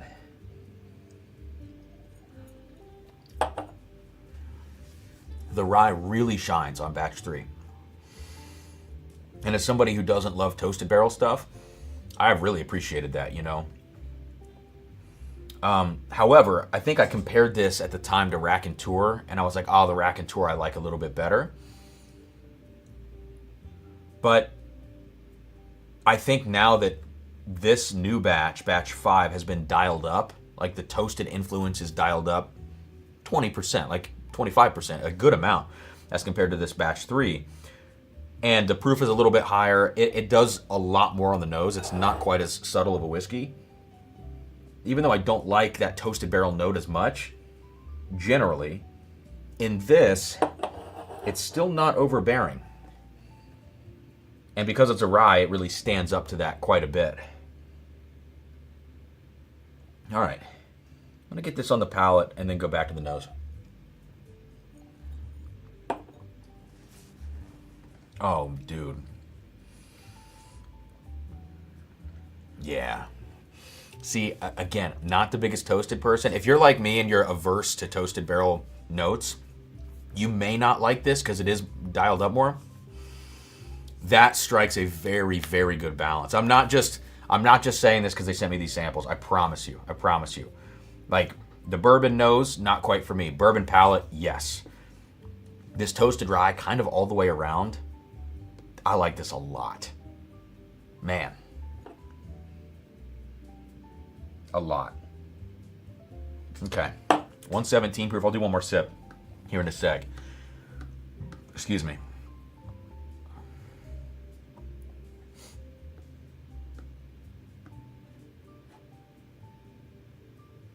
Rummaging around, I find something I haven't had in a minute, says Toshi. 92 Turkey, 1855 reserve is hitting. That is a funky bottle. That is funky. Whiskey blender. Oh, Nancy, what's up? I believe I owe you an apology. I can't think of why, Nancy. At any rate, I just caught what you said about blending and being more specific in how it's actually being done. Yeah, I think there's only so much we can learn from conversations on streams, as opposed to, like, if it would be possible to fly to you or fly to Jonathan or fly to, whoever else it's blending, and legitimately sit down and taste what you're tasting and smell what you're smelling. It's a little selfish because the audience still isn't doing that. It's just me then trying to relay that to the audience in the terms that they're familiar with me using about, what we talk about on the channel. But still, for my own personal gratification, I would still love to sit down with you and so many other folks and just experience what that's like. Because, like, my blending experience, there's obviously very different things that go into it at different scales. My blending experience is like individual barrels trying to blend 150-ish bottle, things. Like very, very small potatoes. And we always have to do it within like 4 hours, which is crazy because you're showing up to basically do a barrel pick, you end up doing a blend, and you just have that day to do it, and then you have to trust that they got the proportions right, they're not letting it sit long enough in the tank, all those things. So it's a very limited experience for me. And it's on a much smaller scale. So just going to you at your scale, Jonathan at his scale, and others at larger and smaller scales too, even Aaron from Smokewag, who's doing mass quantities at this point. I'd love to just see the differences and kind of study those differences between you all.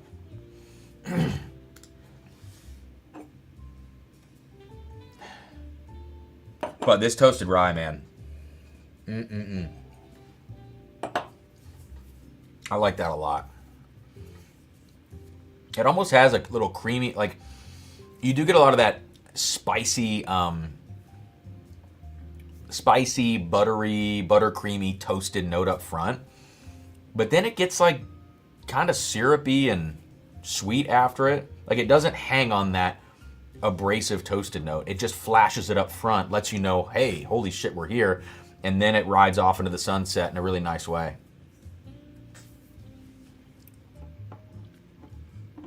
Nice. All right. So thanks to K. Luke. Seriously. Especially that rye. Love it. Okay, let's keep moving.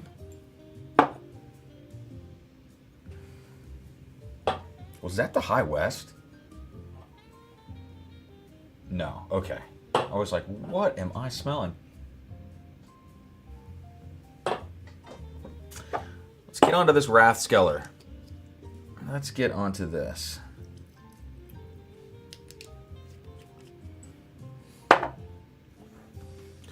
So yeah, the 2K Lukes, guys, these are also going to go in the sample giveaway for whoever wins that, just to kind of let you know. All right, let me grab a few more Venmo Super Chats. Where did I leave off? I left off on Kobe. So we got Daniel Hooper in for 5. It says, in it to win it. Thanks, man. Tony D in for 3 with a little gas emoji. All right, Al Maloney. Let's see what Al threw in here. All right, 4. And what we're going to do is we are going to hit this button. Okay. Al is in for 4, says, where are those shelves from? These shelves, Al, sorry for getting to you so late here, man.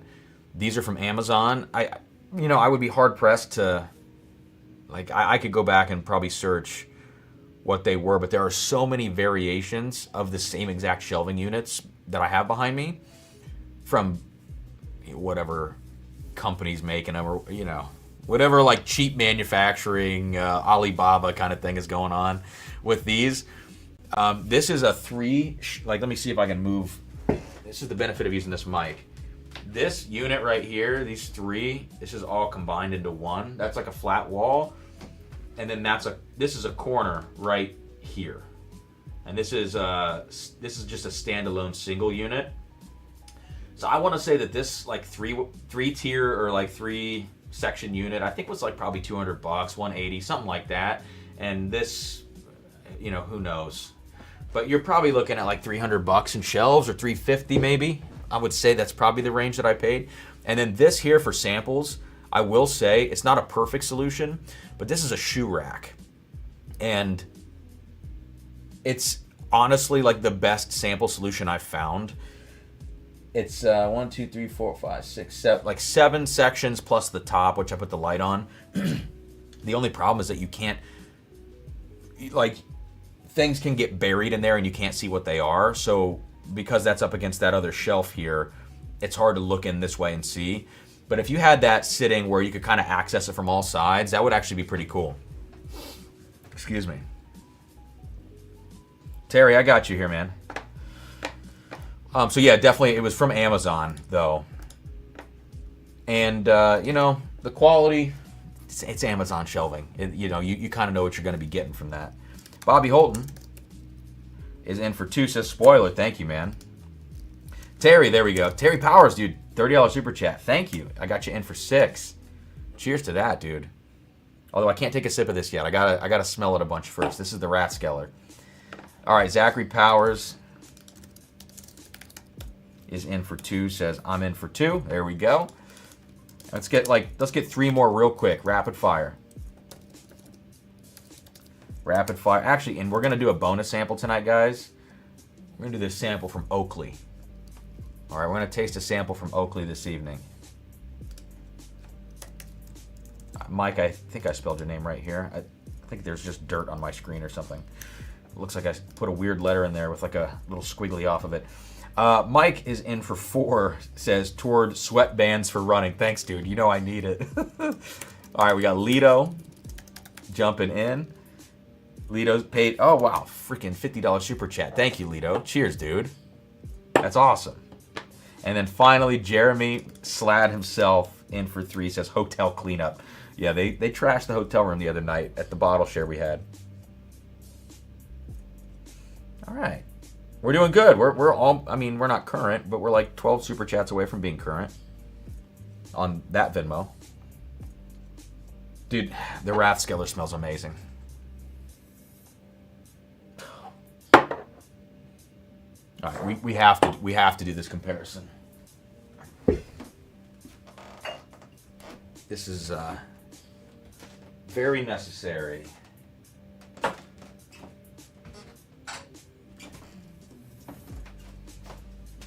Wow. I mean, the nose on that whiskey.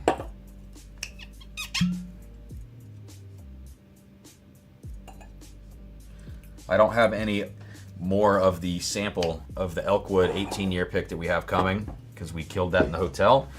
So I can't compare the Rathskeller to that. Color-wise, next to Cal 18, not close. Rathskeller is significantly darker, which is nice. I think these barrels, Brian, if he's still here, can correct me. I think they spent a few years in Florida. Yeah, I mean, the noses aren't close here. Well, all right. Andy says, let's see, get you in here first. I never win things, so let's see if that continues. Fingers crossed, man. Fingers crossed. Stay positive. B. Walsh, 1105, in for 4. Says, I had something to say, but completely zoned out and forgot. LOL. So put me down for 4. If you remember, just put it in the chat. I'll put it on the screen. Fun lineup tonight, though. Yeah, man, this is the rapid. I mean, it's not that rapid. We're kind of taking our time, which is great. I'm trying not to get, hammered on this stream. And honestly, I'm doing great at this point. If we had a blind to do, it might not be the case. All right. BL Brewing. 22383. Just want to make sure I get everything. And for 4 says cheers. Thanks, man. Bro, Cal 18 ain't worth 500. Now we're comparing it to a 900 that can't be worth close to MSRP. Wow, Sam, tell me how you really feel, dude. I love it. Okay. Everybody do shots. Everybody do shots. Let's party tonight. I'm just kidding. Who can ban Sam here? I don't know. Do we have a mod in the chat, guys? Time Sam out for the rest of the night. Let's see. Hey, Cam, thank you for going above and beyond for your community, from streams to G-Words to sending out drop info emails separately to those of us having issues with the mailer.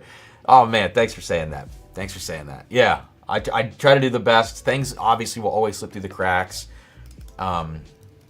Whether that's like a thank you for someone sending samples, those things can slip through the cracks when you get them and you got 10 boxes you're opening and you're trying to keep track of stuff. Like, so I always feel bad if I miss something, or sometimes I don't even know that I did, and I'll never know that I did, but the person on the other end probably feels like, oh man, he didn't say anything. And so I always try to do as much as I can. But none of this would work without the other side of it, like everybody else that's in the Patreon community that's watching the streams here tonight. Like, it doesn't work without all you guys. So thanks, man. I appreciate you, kind of saying that and recognizing all that.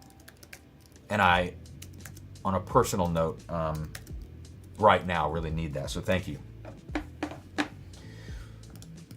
I got you in for 10, man.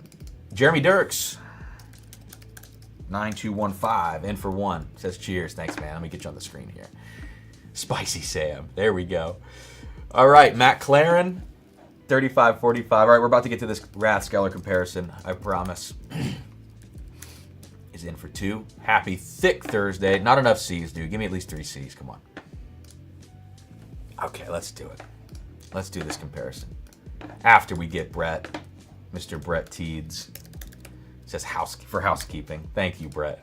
I got your stuff. I'm going to send back to you, man. All right, here we go. So let's start with the Rathskeller. Ridiculous nose. Some of the best whiskey, perhaps the best whiskey I've smelled this year. Insane nose. It's the perfect freaking balance. It's so much like,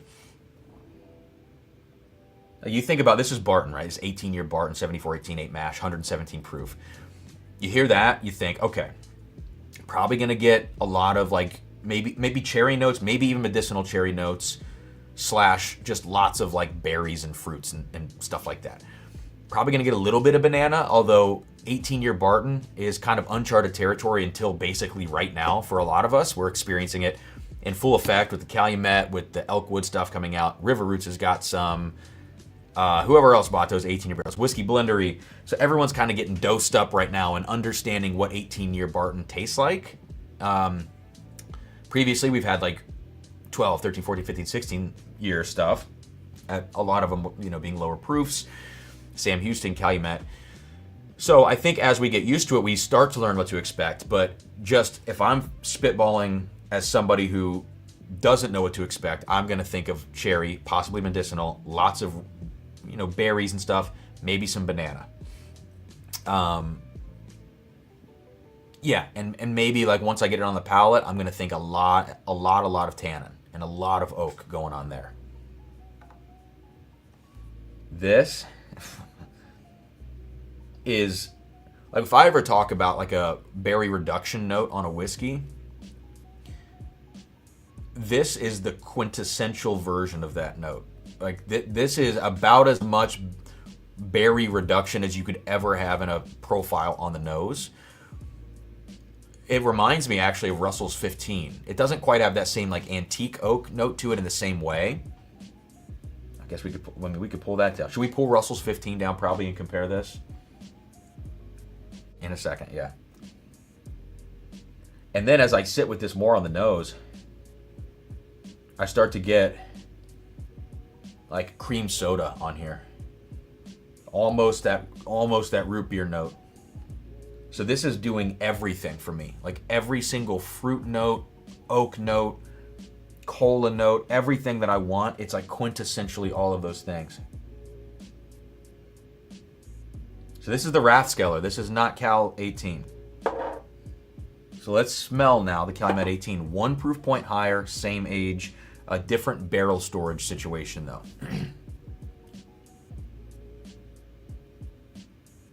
It's, you know what's funny is like this smells light in comparison to the Rathskeller.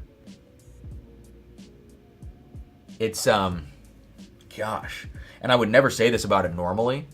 Like, I don't think Calumet 18 is the perfect whiskey, but I think it's a really, really good whiskey, and I think a lot of people have mixed opinions about it, and a lot of that comes from the price point.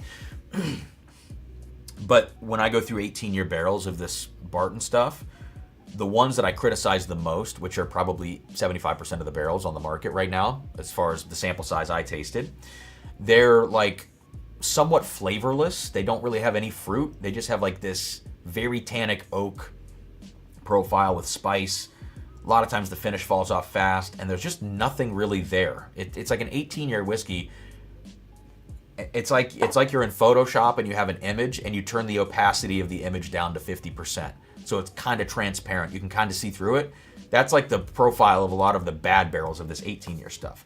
So now, bringing this back to the Calumet 18 in this comparison, this reminds me of those bad barrels when I compare it to the Rathskeller, which is crazy, because normally this is like the kind of flagship, the very, very well-blended version of all of those barrels that you see on the market. So we'll taste the Calumet first. Palate's great, but nose to nose, it literally doesn't stand a chance against this Rathskeller.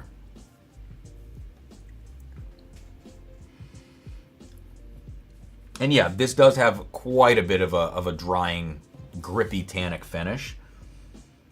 But I like it a lot. Lots of leather too. But also a sweetness, also a vanilla cream that's hanging out on the finish too. All right, so let's go back to the Rathskeller now. I haven't tasted this yet. Insane. Ridiculous nose.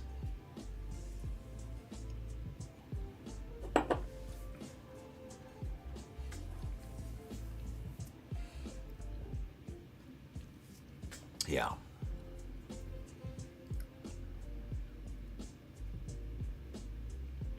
Yeah. Here's the problem.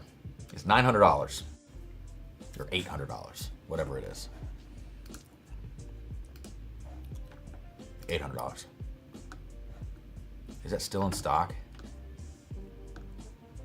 It is still in stock. It's $800, man. I bought it, and Brian, if you're still here, I'm sorry, but Sealbox is pretty much the slowest shipper, at least consistently to me. I don't know if it's just me. I don't think it's just me from who I've talked to. Consistently the slowest shipper, like kind of in the industry, it seems like, and they do the worst job shipping too. That's not a comment on Brian. I love Brian. It's not a comment on Blake or anybody else. But whatever the warehouse situation is not killing it. Bottles show up broken, they show up leaking, they're just not packed well, and they're slow. Why do I say that? Well, I ordered a Rathskeller, and I paid this $900 after tax and shipping for this bottle, and then I had a week, because they didn't ship it, to sit and think about it and mull it over, and I just emailed and canceled my order. Because I'm like, I just think it's tough to pay this price for this whiskey. Now, to be fair, in this moment right now, when you compare it to an already inflated $500 product, I just think these Barton 18 barrels should be cheaper. It just is what it is. But you compare it to this, is this like 60% better than this? Maybe. Like legitimately maybe. But 60% better of this when this is $500, you're at $800. So I don't know. It's just out of range, out of reach for a lot of people. Now there's not a lot of bottles of this stuff. I mean, what does it say? Bottle count 161. So I don't know what the situation, if they were all shorties, if it was one barrel, you know what I mean? It's fucking incredible whiskey. Do not get me wrong. It's just tough when you see other 18-year Barton on the market for so much cheaper at $400 to $500.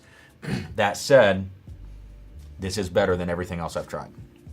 It's better than our barrel pick probably of Elkwood, you know, it's better than the one the mashup did, in my opinion. I mean, it's better than every 18-year Barton I've had on the market. So is it worth $800? That's for you to decide.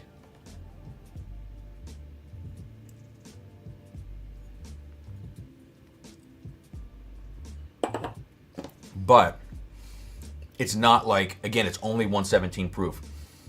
So don't go into this thinking you're going to taste like 135 proof, just rip your face off with intense flavors. It's not like that. This is like a Russell's 15 experience, which, speaking of which, let me grab that.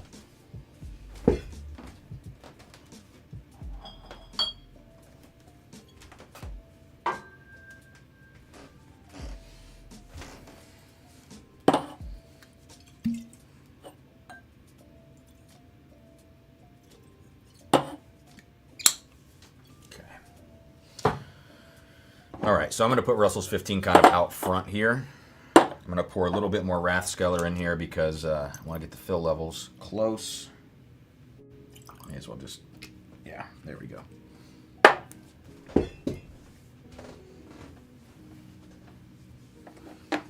All right, I've been really missing the chat, so sorry, guys. Tell me if I win, I'm old and have to go to bed, possibly saturated, says Barry. All right, man, you got it. You got it.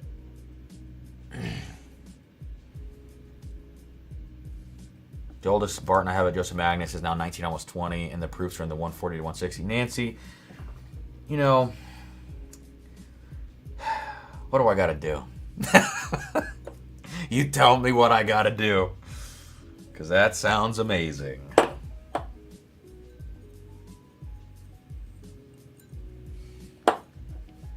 Wow, Cam is paid by Big Barton. That's hilarious. Oh, that's why Don said big seal box. That's pretty funny. You guys are cracking me up. Are either really worth the asking price, says Mark? I don't know, man. The pricing in the industry right now is so squirrely. Listen, I do think you should pay more for older and rarer whiskey. I do believe that. And I don't think a $250 bottle or $300 bottle is out of line when you consider, depending on the situation. Is it 15? Is it 20? Is it 23 years old? What's the proof point? What's the rarity? What distillery is it coming from? There's so many things that go into it, you know?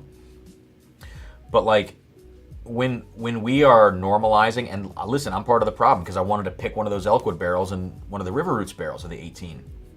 So I can't really say, I mean, it's tough for me to throw stones. But like, we are just like normalizing right now. Every group is picking a $400 Elkwood and $500 from here, and Rare Character's probably going to have the same stuff at $800, and you know what I mean? Like, we just normalized that, and I don't know. But it's good whiskey, and people are paying it. So then you're like, I'm part of the problem, but we all still want good whiskey. I don't know, man.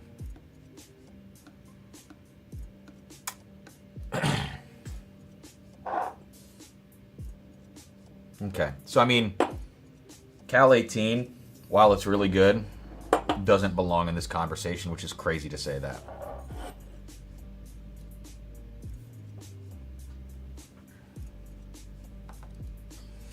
Batch 6 is my bottle of the year so far. I keep going back to it over and over. I literally can't stop drinking it. Thank God I have a backup, but it's so good.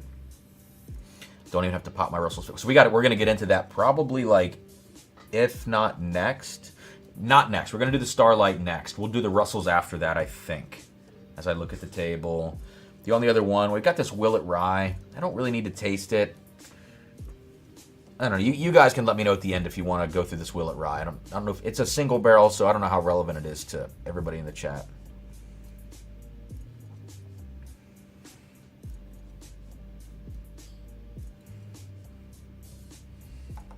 Nancy, when you say come out and visit, do you mean California or do you mean, where do you mean? Because listen, it's a work trip. We will write that off. We will expense that.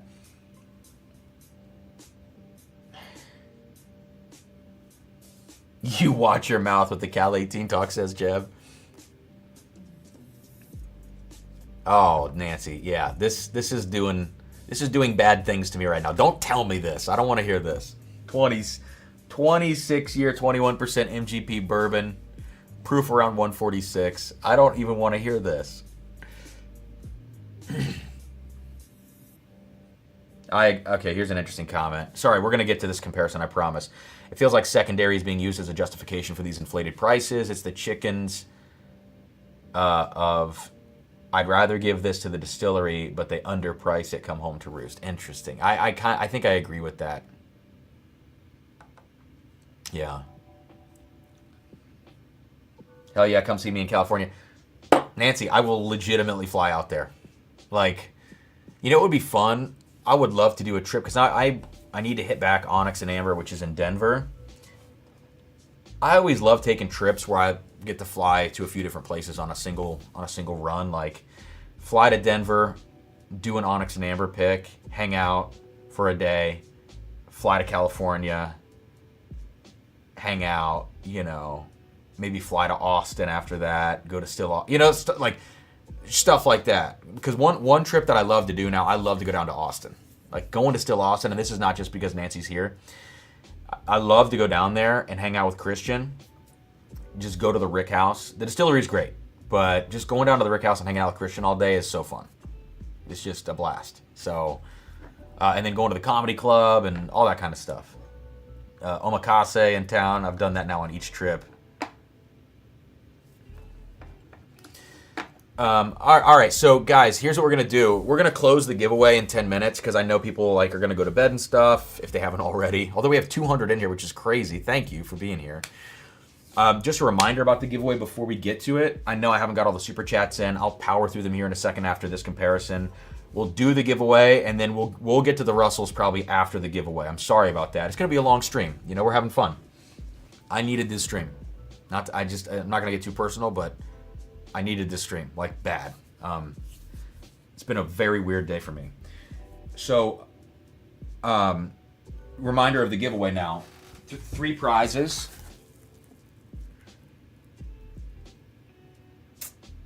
You know what? We're going to do a 4th prize. And this is what we're going to do. Don, I'm going to get back to your comment. I'm sorry about that. The first prize, like I said, is going to be this Buckner's 15 that we did called Sugar Daddy. It's 127.2 proof buff turkey. It's already wrapped up. Second prize, Michter's Barrel Strength Rye 2025. All right, 109.4. Third prize, sample pack of what you've seen tonight, tasted. And we're going to do a 4th prize. And the 4th prize is going to be Treasure Hunt. And if you don't know what this is, you know, I'll tell you what it is right now. You can believe me or not believe me about whether you think it's good. But Patreon members have tried this, the people that got this bottle. This is a 12.5-year MGP rye at 129.4 proof. This is a ridiculous barrel for me. This is like one of my favorite barrels we've ever picked. It's not on the funky side. It is on like the fruity, like Armagnac-y side. It's like very brandied on the nose and palate. It's intense as hell. It's only 129. I think it drinks over that. I think it's a great barrel. The whiskey's dark as night, so we'll give one of these away. It's a drinker. All the rest of mine that I have here at the house all have cracked wax on the top, so it just kind of is what it is. It's your bottle if you win it, but I would just please ask, just drink the damn thing. Don't send it to Unicorn. If you flip it on secondary, screw you. But if you send it to Unicorn, that also sucks, but I'll never know. But drink it, because this whiskey is worth drinking. So that'll be our 4th prize tonight. All right, let's get to this Russell's 15 comparison real quick before we knock all. We're gonna do all the super chats in a row. We're gonna lose like 30 viewers while we do it, and I'm sorry.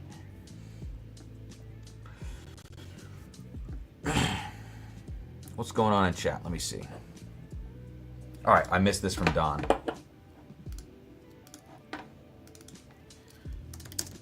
Don P. in for 2. I've said before, a Nancy group blend is a dream unicorn. Forget any BTEC, Pappy, whatever. D&D blend, still Austin Magnus, whichever company. Nancy is the magic. That would be fun. I don't know if we could work that out. If the companies have like, let's say, like the TT, like the cola to do that or something, or even the desire to do it realistically, you know. But if it worked out, Nancy wanted to do it or whatever, like that'd be really cool. I agree. I definitely agree. Toshi lives 30 minutes from Nancy, bourbon and wine country. You know what, Toshi? That would be a cool trip, man. Chad, I have a Rick Character KOA 139 proof pick. That's incredible. I haven't popped it either. Go to the Russell's 13. Have you not tried it yet? I haven't tried it yet tonight. All right. This is crazy, guys. On the nose, Rathskeller versus Russell's 15. The Russell's 15 is still more like saturated. Like the notes are just more saturated on the nose. That kind of dusty-ish element to all of those fruity notes. Again, it's in that same... They're actually very close on the nose. It's that same realm of that like berry reduction thing that I talked about, being so pure in the Rathskeller and being a little bit dirtier in the Russells because it's got that funky like antique oak, antique leather note. So which of these wins on the nose? Probably the Russells for me, I would say. So let's now taste them. Proof is exactly the same. Oh, dude, the Rathskeller on the nose, as I go back to it though. You might call this a tie.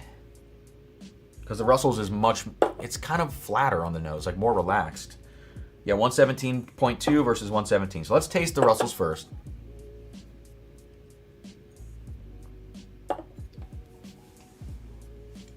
Such a great bottle. Sorry, guys, I have to skip down a lot of stuff here. Oh, there's some treasure hunt excitement. That's awesome.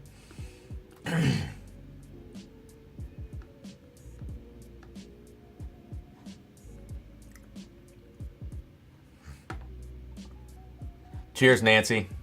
Thanks for jumping in. Yeah, listen, Nancy, I'm sure I'll email you about this. Like, right now is kind of a crazy time for me, but I'd love to make something happen if it works out. So have a good night. Have a good dinner. Hope it's something good. Okay, now kind of got that on the palate. Let's go over to the Rathskeller.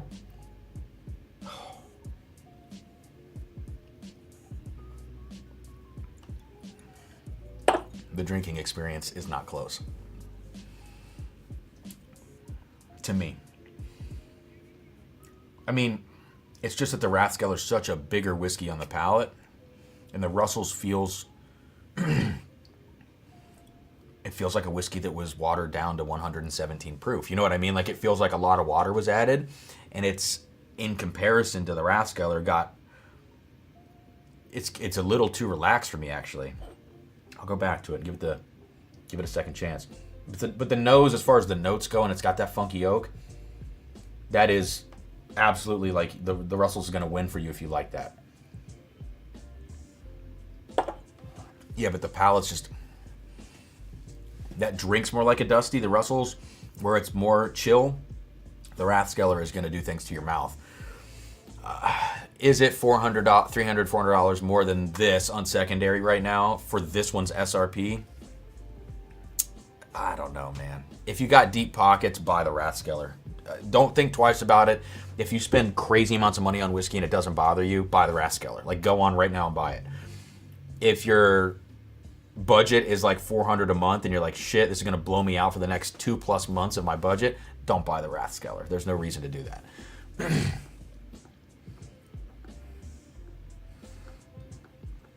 All right, so what a great whiskey though. I mean, I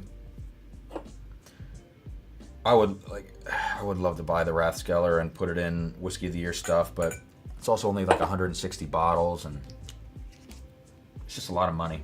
Like, the fact that I'm so on the fence and canceled my order as somebody who spends an inordinate amount of money on whiskey every year for the channel and stuff,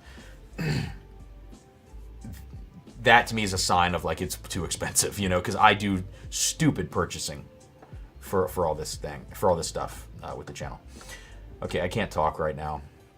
All right, Chad's throwing in $5. I'm gonna go Chad B. I spilled some stuff here. In for one entry, gotcha, man. Appreciate it. I'll throw in $5 for a chance at that Buckner's. There we go. Lawrence, Excuse me. Cam and Nancy would love to know if you guys have a specific dental routine prior to tasting blending. No, I don't. I just like to have not tasted anything on my, like if I'm going to go in and truly be like locked in from the jump. Sometimes if I've eaten within the last hour or 90 minutes, I just know that the first 30 minutes of whatever I do is not going to be good. I just have to have 30 minutes of just smelling and tasting and spitting stuff to get my palate back. However, if whatever I ate beforehand has anything to do with like raw onions, too much garlic, anything like that, my palate's gone the rest of the day and it's never going to come back. So for me, I just, like before this stream, I ate at like 7 p.m. I was late to the stream. It was the perfect amount of time. I came in here, totally fresh palate. I made sure I did not eat any onions for dinner or anything like that. And I'm like, I feel like my palate's on right now. But no, I don't have a routine. The reason I don't have routines for that kind of a thing, it's the same reason I don't when I perform on stage. By the way, guys, please wrap up your super chats now in the next like 60 seconds if you have any more. But before I go on stage, when I was doing a lot of solo stuff, I never had a routine because inevitably there's going to be a situation where, oh, we need you out here right now, you know? And then you're not going to have the time to do your routine and it's going to throw you off. So I never want to rely on a routine in that situation. Same thing for like tasting. Mark Vasco. I'll get everybody here and then we'll go get all the PayPals and Venmos and stuff. Thank you for jumping in, Mark. Guess I'll get in for a few chances. Got you for 4. You're welcome, Terry. All right, Tim Evans. In for 2. Cheers. Weird days are usually followed by great days. Listen, man, I hope so. Don't bait me into sending pics to Unicorn. That's hilarious. Okay, let's see here. And for 2, it says Treasure Hunt. Volk2144 says, I want that Treasure Hunt. I got you in for 2, man. Wayne Arnold is in for 1. Thank you, guys. Holy crap. All right. And we got Chris Ardrey. I'm in for the win. All right, Chris. Let's see, man.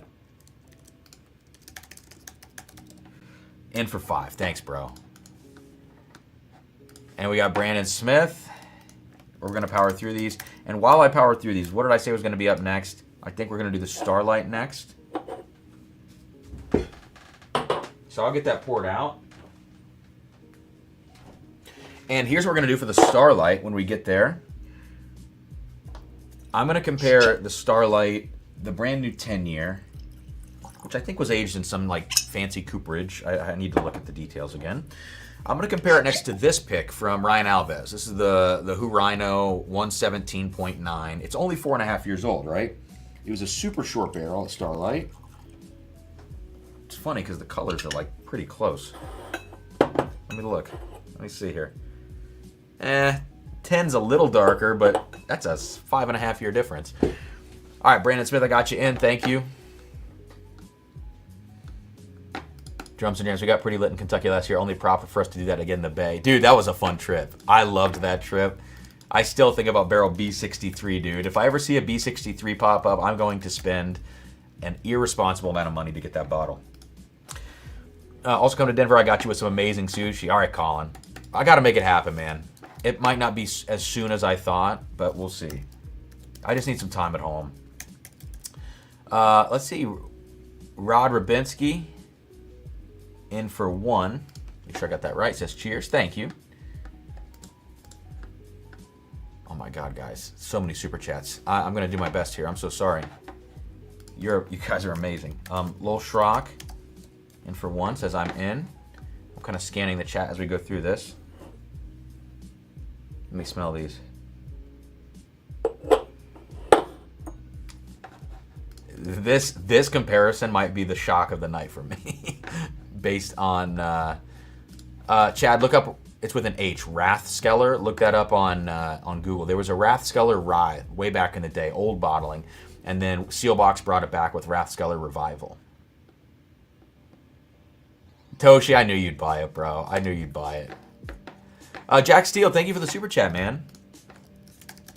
Found you through Dan and Sean. I'm sorry. Whatever you saw to get you here, I'm sorry. And I don't mean that about them. I mean, if it was a collaboration video, sorry for my behavior. But it's honestly motivational to start a whiskey channel. Most of my notes are experiential over flavors overall, but I appreciate listening to you. Thanks, dude. Yeah, I mean, I think we all find our own way. And here's the other thing about starting a channel. When you start it, don't start it and think that you have to be perfect right up front. It's just like anything else. It's crazy for me to go back and watch my early videos. So start it and don't have any expectations. Just go into it with an open mind and learn what you can about YouTube and the algorithm and everything and video. And then also just say what you think about whiskey, you know? And then along the way you kind of learn, you refine how you want to say it, which is another very important part. You have to be very open to change, I think. Yeah, Toshi, what was your routine when you played for the boss, Ricky Ross? That's funny. No routine there. I just drank bamboo rum with him, and it was awesome. Hilarious. James, thanks for the super chat, bro. Sorry. Tom, I got you in here, man. I put it on the screen. Train how you play, rushed and a little drunk. That's good. That's good. I just muted myself. All right, James Preston. I said we were going to do the giveaway now. I'm literally so far behind. There's no way we can get to it now. All right. This is tough. It's a great problem. This is for making me believe in Beam again. Rickhouse Finale is fantastic. I'm glad you liked it. Please be honest on the Starlight at 10 year for 250. Secondary's blowing up. Is secondary blowing up for this bottle?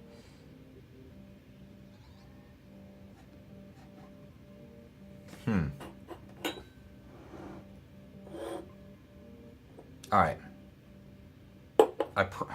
Dude, what is happening between these two? I promise I'm going to get all of these Venmo super chats. I'm going to take the banner off the screen to not encourage any more to come through.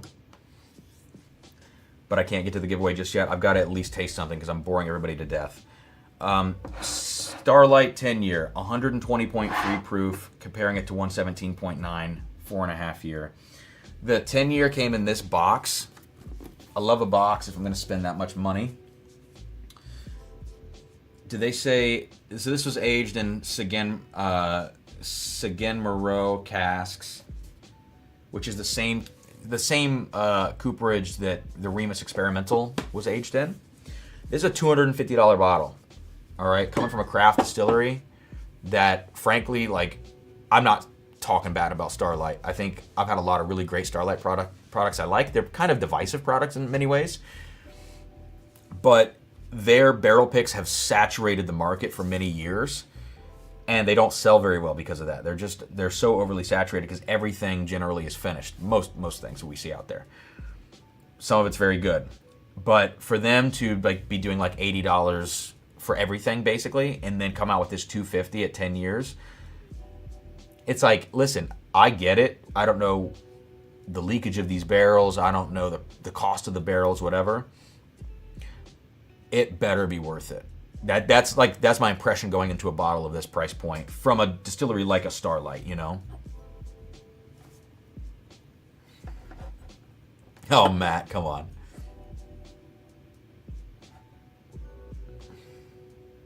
Dude, Toshi, if you're considering buying Buffalo Trace 27-year last drop at $8K, dude, B63 was like $10K on auction.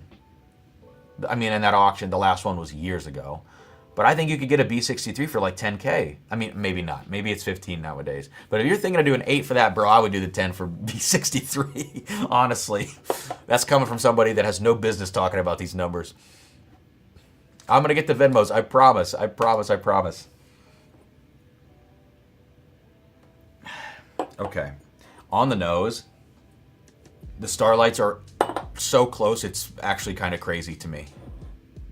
It's a 4.5-year short barrel. Starlight's main profile to me is very brown sugar forward. It's just like opening a bag of brown sugar. The 10-year is hotter, like by a lot, even though it's only like 3 proof points higher. It's hotter. Yes, it has a little bit more of like a cola-ish note in the very, very background. But it also smells craftier to me. It smells much craftier than the 4-year. What is going on? I like the nose on the 4-year better than I like the 10-year, which is crazy. So wait, did we ever figure this out? Was Starlight on secondary? I don't think this bottle, just based on how this bottle smells, I don't think that should be on secondary. Above 250. I mean, that seems a little crazy to me. All right, I'm gonna go back to my personal Venmo and knock the last couple of these out that were sent, or maybe it was just, yeah, it was a couple. Michael Gow, thank you. Says keep getting saturated. Cheers. Thanks, man. Oh, wow. 10 entries. Thank you, Michael. Jeez. Marshall is in for 5. Thank you, Marshall, with the little present emoji. And Derek Howard, this is the last of them from my personal Venmo, is in for 2. Thanks, guys. I'm going to power through the business Venmo now. All right, let me taste this Starlight.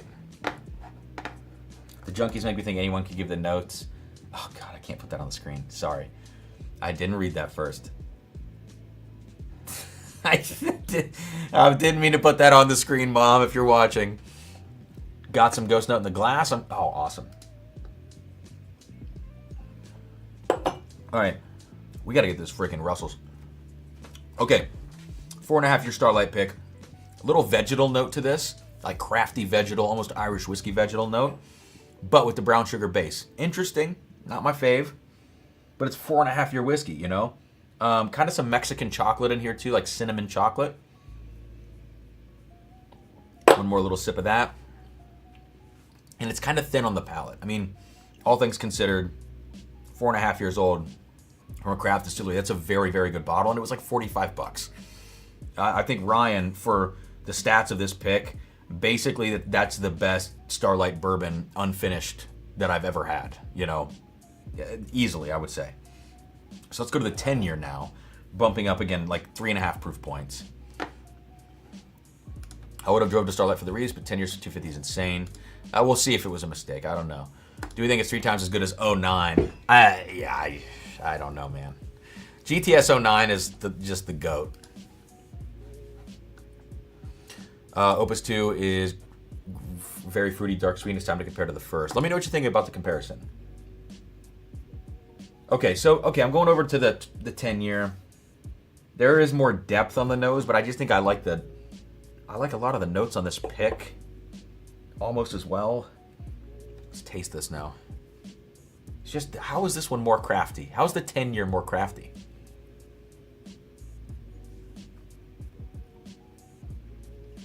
Okay, so I'm glad that this does drink better. Much fuller experience the whole way through. More mouth coating, more enveloping. And on no planet is that a $250 whiskey.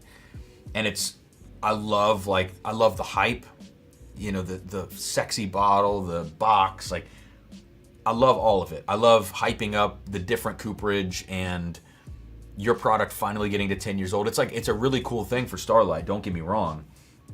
But there's just, to me, there's an association that I think we have with a $250 bottle. And because you can get, I think, really close to this profile, maybe if you're in the weeds at Starlight and you're just really diving into the nuances of all their different barrels and releases, okay, like you can probably convince yourself that when you're really digging in and you're really that analytical and close to the products, maybe this seems like a $250 bottle, right? But I think for me as an outsider that's not drinking a lot of Starlight, as I compare these two things, I'm like, I'm getting pretty freaking close to this for less than a fifth of the price. It's not exactly it, but I think this is like a $125 bottle, you know? You'd say it's $125 to me, and I'd be like, okay, for the milestone, for the quality that it is, I'm with you on that. It kind of reminds me of like the Woodinville 8 and 9 year stuff. Very specific profile. Maybe I'm crazy. I gotta find other people that have reviewed this and talked about it.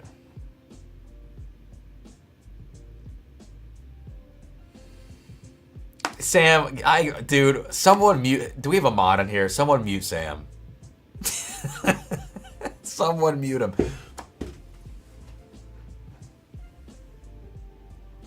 Wait, is this 500 to 600 range? Are we talking about Starlight on secondary? Because if we are, I don't know what to believe anymore.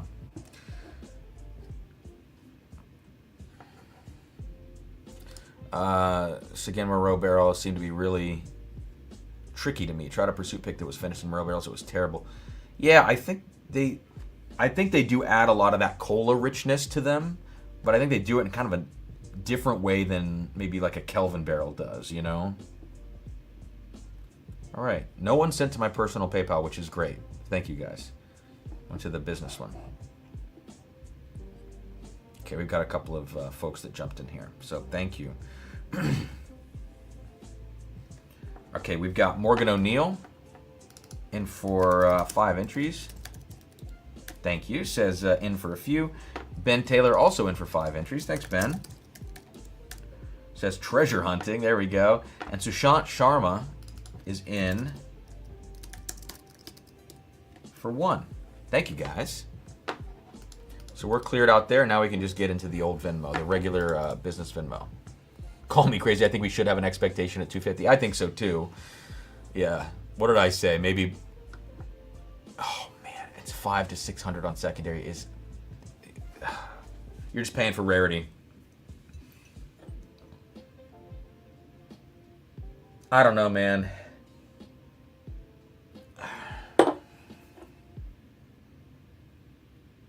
I don't know. It's a pass for me. It's a pass for me. Okay. I think the last thing is the Russells then. And the Will It Rise. So let's get the Russells poured out. As we inch ever closer to this giveaway.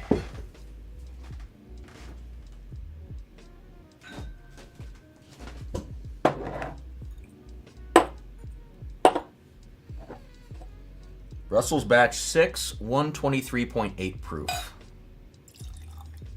That was a very heavy pour.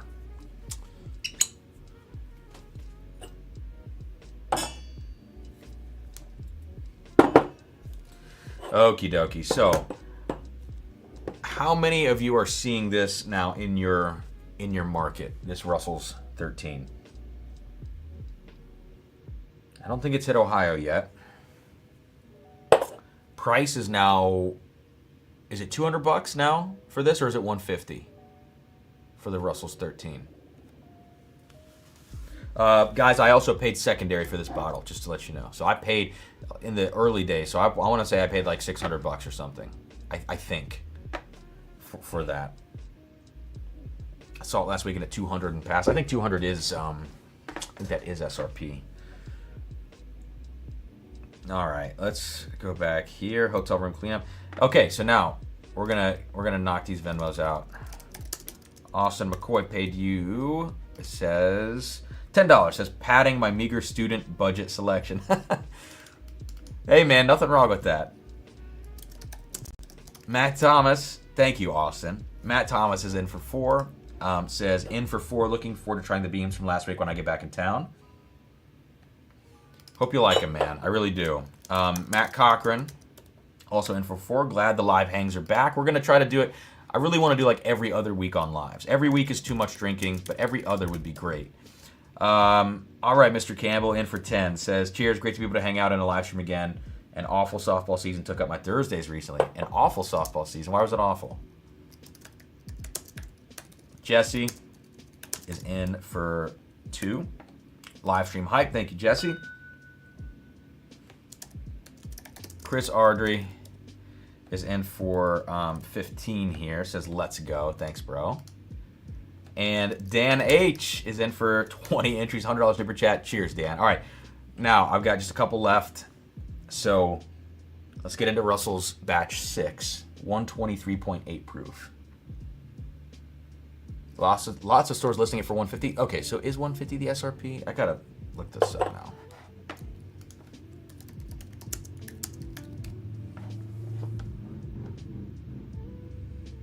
I think it's 200. No, Ohio has it for 150. We have it for 150. So, and we're state controlled.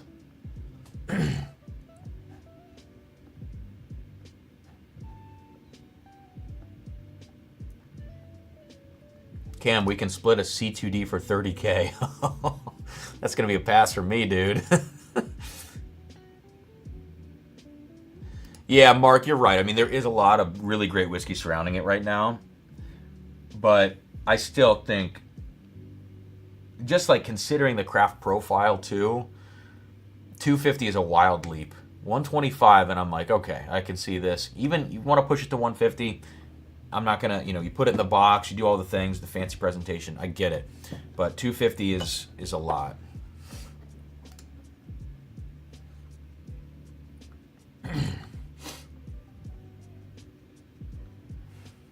I take back my super chat about liking your content. Sam's right. Too highfalutin for the common man. What am I highfalutin about tonight, Jeb?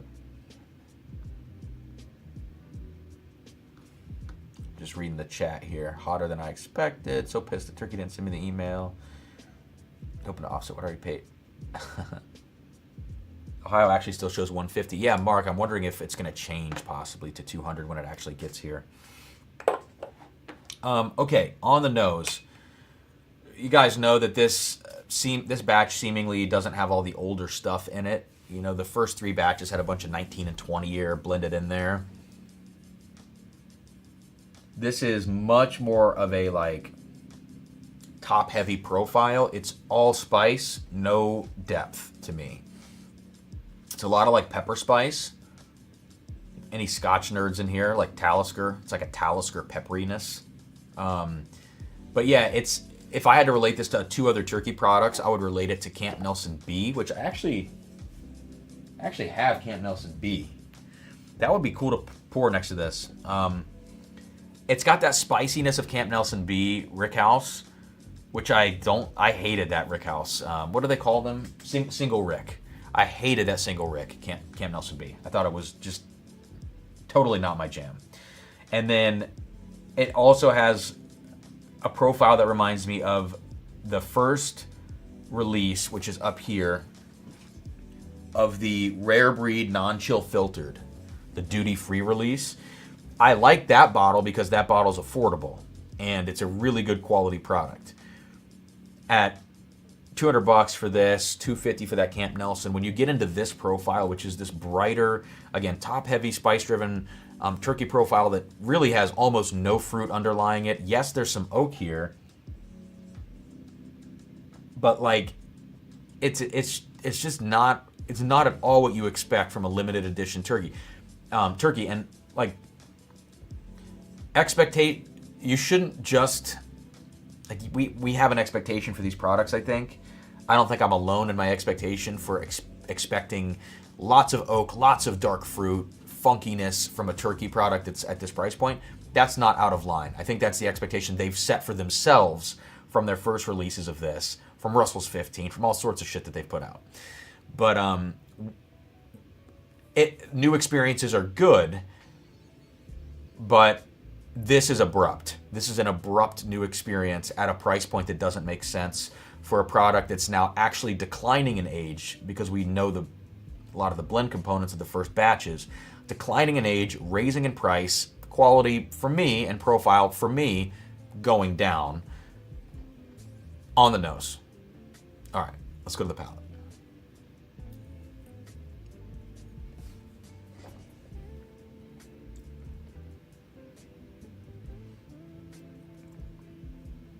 I mean, the palate's better than the nose by a lot.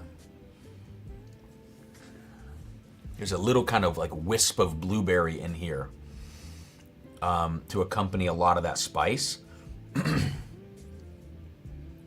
Definitely some oak, but it's not like the typical heavy, funky turkey oak that you might expect for like an older product. But this is only 13 now. It's not all that 19 and 20.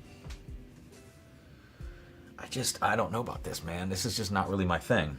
So what I'm gonna do, Dan, I think you're right, man. I think the proof overpowers the pour. I 100% agree. But I don't think it's just the proof. I think this is barrel selection for me. Like, these barrels are anemic whiskey. That's the best word. I've liked that word a lot recently. Sorry if you've heard me say it a bunch, but it's anemic whiskey where you just don't have enough support there for what's going on.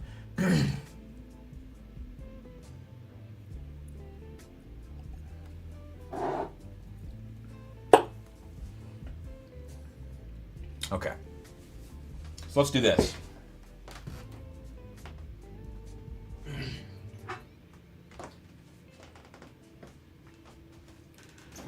Would somebody mind looking up which batch LLLC is? Excuse me. Of Russell's 13.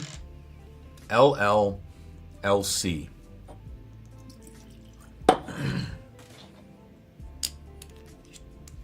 Okay.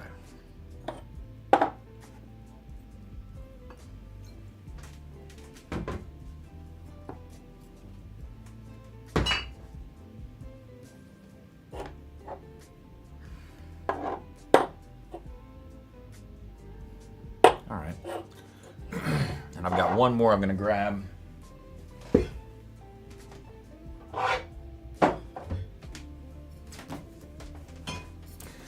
Can't believe there's 174 people still watching. Thank you for being here. Please hit that like button if you haven't already. We've got Camp Nelson B also making an appearance in this comparison.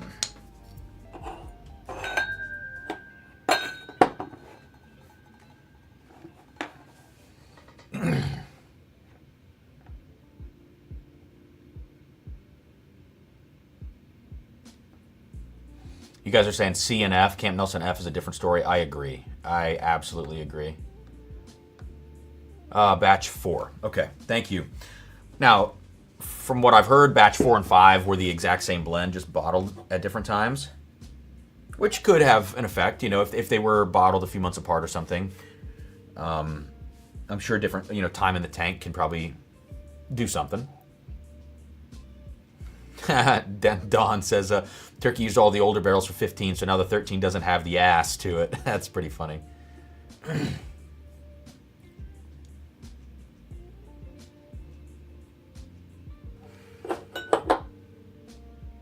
Wow.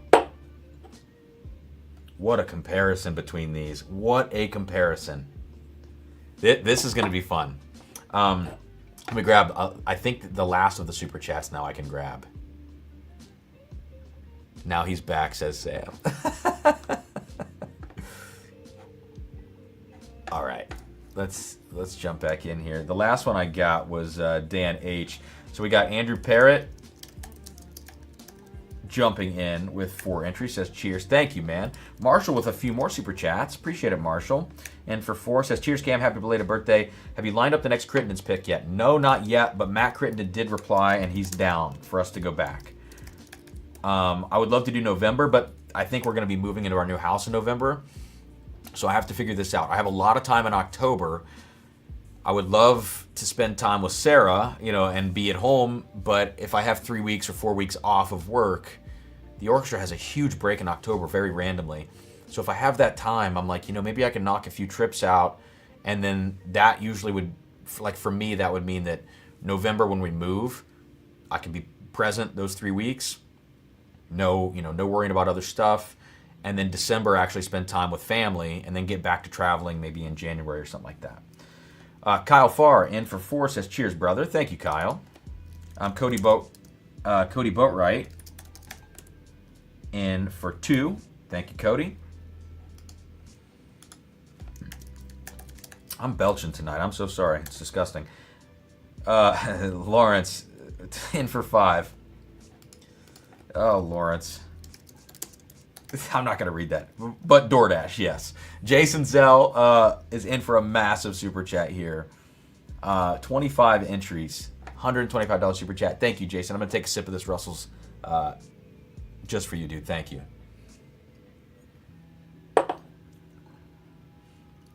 Now listen, Russell's Batch 6. It is getting a little bit better as I sip it. A little bit fruitier. It's not enough for me to change my mind on it, but it is worth noting that I do think it's improving sip to sip as far as like getting more notes that I want from this product, you know? Daniel Hooper in for 5 says, I like hearing my name and I'm getting saturated. I'll just keep saying it, Daniel. You tell me what you need. That's disgusting. Tim Tam Slam. I got you in for 4, Ben. Adam S. Tim with the little drum emoji. I love it. Adam S is in for 10. Says, been a minute since I caught a live. Thank you, Adam, for the super chat. And last but not least, Joe D, and we're done with the super chats, unless I missed somebody somewhere, is in for 5. It's a little drum emoji. Let's get back to it. Okay. I have tasted this sample I've had for a long time of Russell's 13 Batch 4. Maybe actually not as long as I'm thinking. I think I had 2 different samples of this. Maybe one was 5 and one was 4. Maybe they were both 4, whatever. But I've tasted this before, and I was underwhelmed by this batch, as it seems most people are, from Russell's 13 Batch 4 and 5. 1, 2, and 3 are the bomb. I don't have any more 1, 2, and 3. I have a batch 1 sealed in my basement, and then I have 1 bottle of Russell's 13 hiding right back there, but it's an infinity bottle of batches 1, 2, and 3 because I had like 2 ounces of each left, and I just poured them together, and I was like, whatever. So that's not a fair comparison. And then we got Camp Nelson B. So on the nose, we got Russell's Batch 6. Everything I've already said. As I go back to the nose now, I actually pick up a little smokiness, which is something that kind of reminds me of that rare breed, not export, but duty-free rare breed, non-chill filtered. So let's go to Batch 4 now, which is lower proof by 9 proof points. So you can obviously smell the proof difference, but there's just more richness. There's more fruit here. I gotta taste it.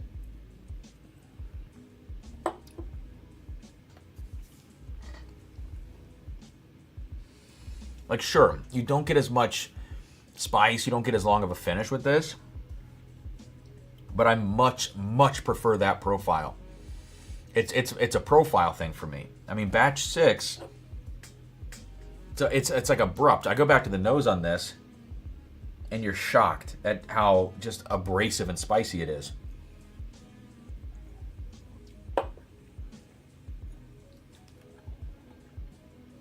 It's not a bad whiskey, but it's not a $200 whiskey. It's like an $80, $100, $125 maybe, but this is not a $200 product. And it's absolutely in no way worth secondary. I think if you blinded this with other things, if you only care about proof and spice, this is going to win for you. So have at it. But if you care about like the profile itself and the flavor development of an old turkey product, I don't think this has that.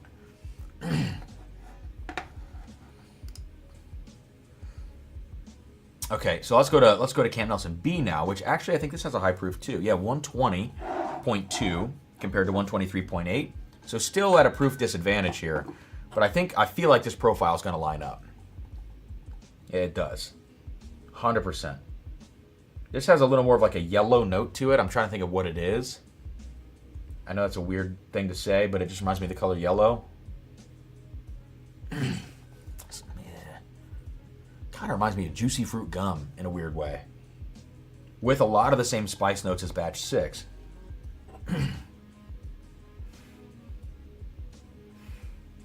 Let's see how it drinks.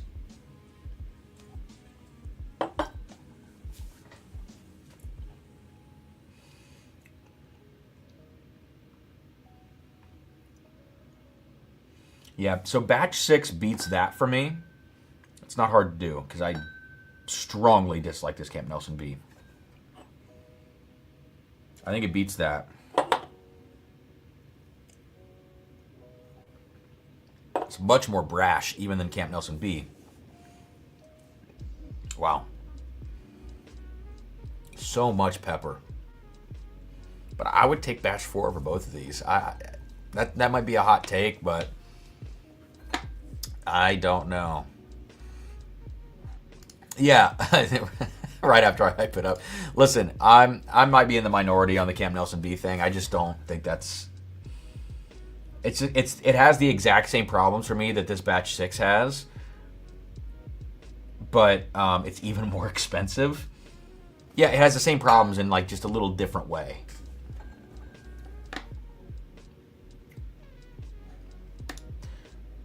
But here's what I'll say: like I think if you put Russell's I think I probably just said this. If you put Russell's 13 Batch 6 in a blind with 5 other whiskeys that are around the same proof point, maybe some are like slightly lower, the amount of spice on this is going to stand out for anybody. And I think when you get too into the weeds on a blind, you start looking for the outliers. And that's an outlier for me.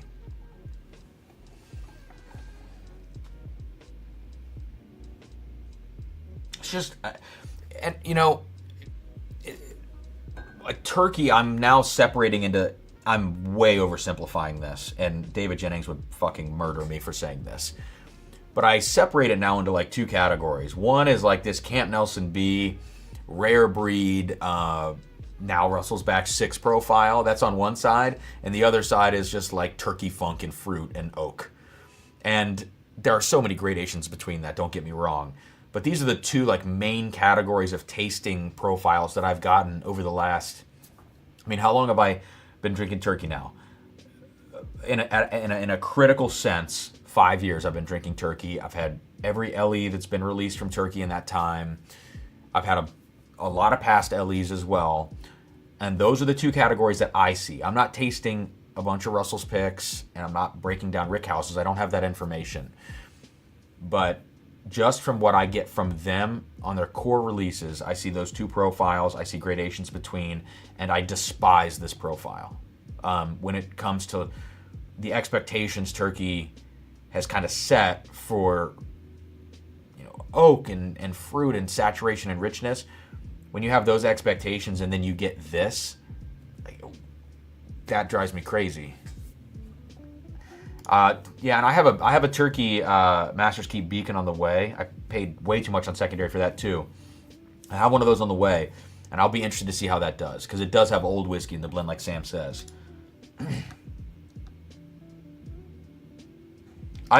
Sam, I could totally see this. I could totally see this doing well for Fred in that blind that he does. Where do you put the Infinity bottle compared to the batches you have? I don't know. I mean, I can pull it. I haven't actually tasted this Infinity bottle. I probably put this together like 9 months ago when I was clearing shelf space. So let's see.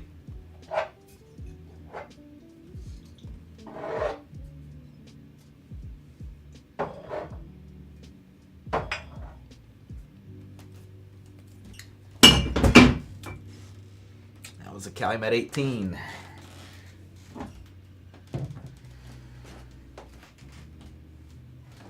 Table is getting awfully full. All right, we definitely got to do this giveaway here in a second. Holy crap. All right, so Infinity bottle here. Oh, yeah, that's the smell I want. That smells like old turkey. Okay. Actually, there might have been more than 2 ounces in each of these, because it's a decent little bit. Oakley down, dude. I'm now reliving my worst nightmare. Batch 1 is very good, Dan.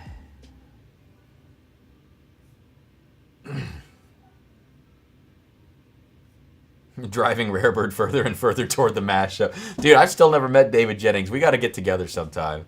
You know what we should do? We should get together in Kenny's basement and all live stream together. And then, like, the saturation can be, you know, diffused between all of us and not just Kenny almost murdering me on a live stream.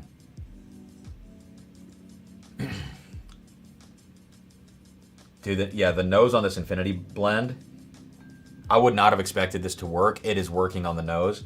It smells like old whiskey.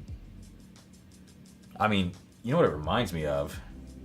God only knows where that glass went. Let's see if I can find it. I think that's it.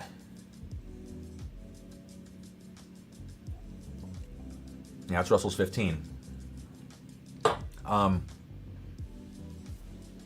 It's damn close to Russell's 15. I mean, as close as you can get.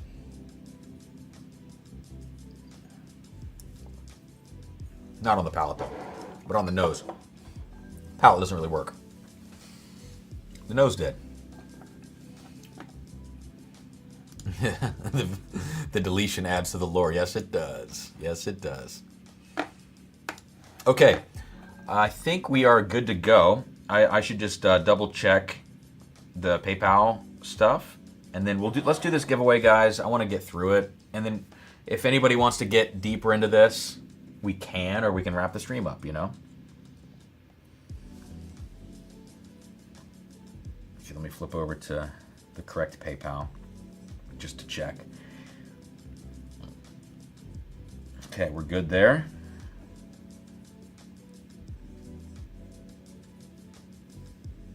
Good there.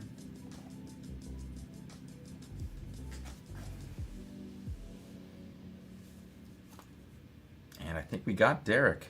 So, yeah, I think we're good. All right, guys, so here's what we're going to do. Many of you have seen this done before. If you haven't, we're about to do it.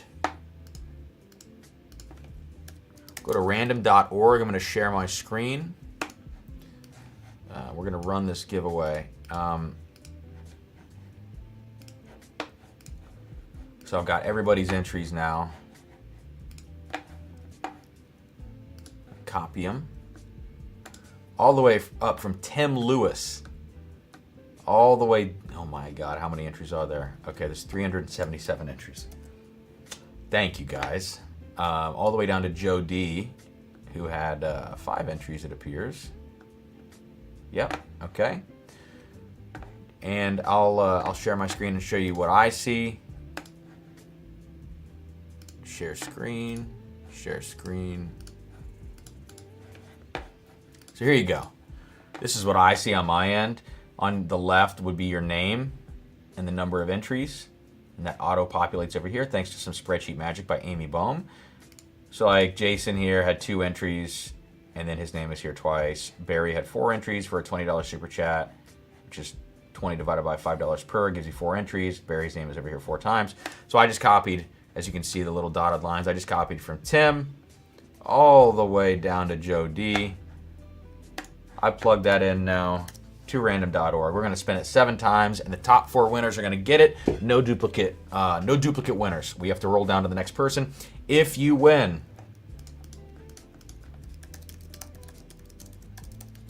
you have to email me. I just put it in the chat. I'll put this back on the screen in a second. drumsanddrams@gmail.com. Tell me that you won tonight, what you won. I'll go back and look, but just let me know. And send me your mailing address, because I have to have that so I can send you the stuff. All right? Yeah, man, I got you. I got you for sure.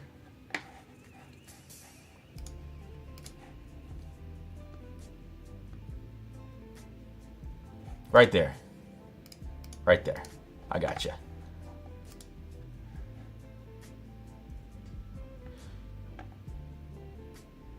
Crush the week. You guys, I promise you. Okay, let's. Oh, we used to. You know what? Why am I not doing that? We should verify these. You're right here. I promise I got you guys. I promise I got you guys. What'd you guys say? It's his. Why 7 spins? It's yeah, because lucky number 7. All right, let's do this. I promise I got you guys. All right, 7 spins. 1, 2, 3. Crush the week is you. Yeah, it is. That's your name right now on the screen. I got you. This is 5, 6. Okay, we got 1 more. Remember, first prize, Buckner's. Second, Michter's. Third, Samples. 4, Treasure Hunt. Boom. All right, Chris is getting Buck, Lido, Michter's. I don't know who this is. I don't know this screen name. I'm so sorry, because YouTube's giving me screen names today. That is going to be the sample pack. And Treasure Hunt is going to Adam H. Adam, I think I may not have written out your full name. Let me see if I know who this is quickly. Adam H. Don't know where those came from. If they might have been in the live chat, I'll have to figure it out. But anyways, guys, email me please again. Oh, that's Rich. Okay. Oh, okay. Gotcha. Sorry, I just see that screen name and I don't know who it is. Sorry, Rich. That's what it was showing me today. Okay, so email me, please. So Rich got the samples. Lido, Michter's, Chris, Buckner's, and Adam got the treasure hunt. So congrats, y'all. Take a picture of that on my phone. Did I miss anything tonight? Anything that anyone wants to talk about? Any comparisons or tasting notes or different sips, whatever? I'm feeling great right now. Definitely like a little tipsy, but nothing bad. Like I could do feasibly probably like 2 more sips, 2 more different pours, and then we could call it a night, or we can wrap it up right now. Congrats to the winners. Oh, the Oakley sample. Great call. Great call. Let's extract this Oakley sample.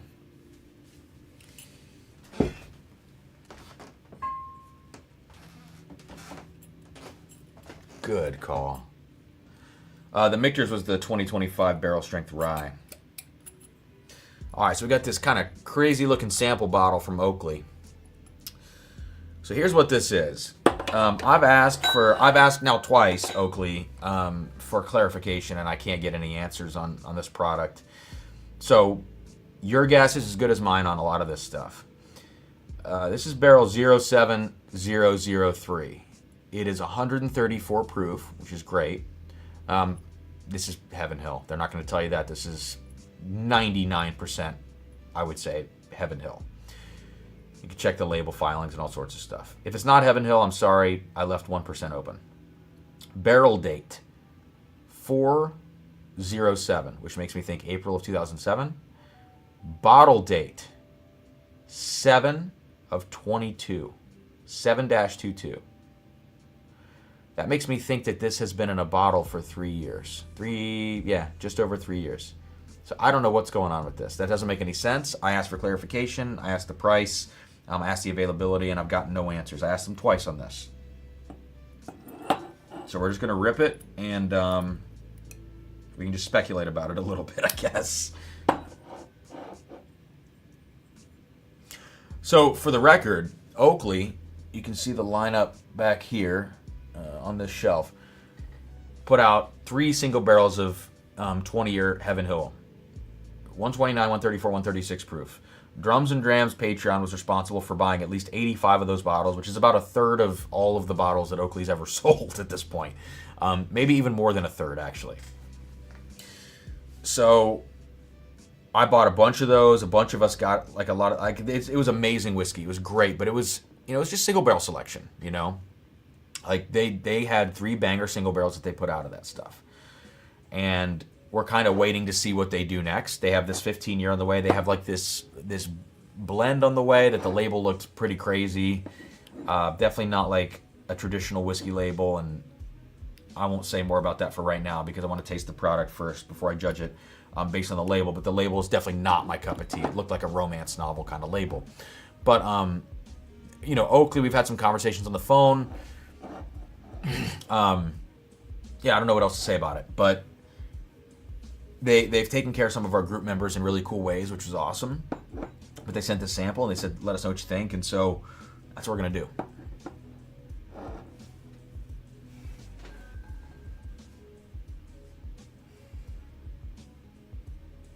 What's up, Brooks? Good to see you, man.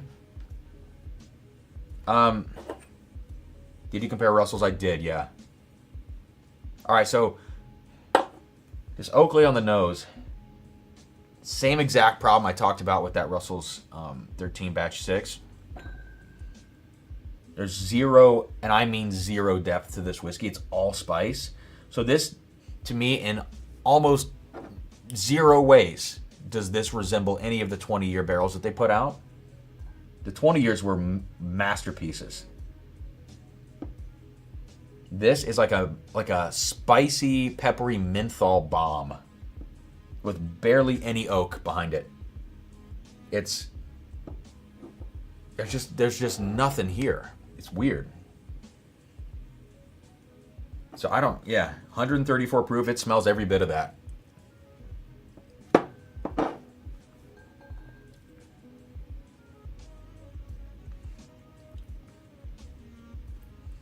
It's just spice. It's just pure spice. There's nothing here.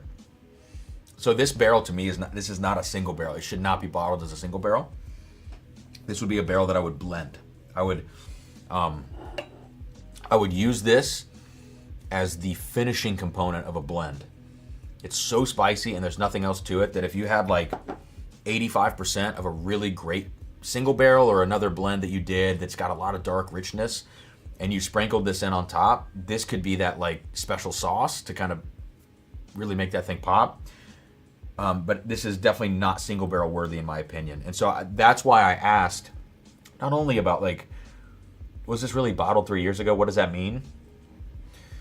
But also the price point. Like I want to know the price point of this because this is like $100 whiskey at most to me. I mean, this is $100 whiskey, and you know, if it comes out and it's $300, $400, $500, that would be very problematic, I think, at the current quality. But it's the same problem, and who knows how many of these barrels they have. But it's the same problem as this Russell's Batch 6. Same criticism. Russell's Batch 6 smells infinitely better on the nose, which is crazy to say that when you're putting it next to 15-year Heaven Hill.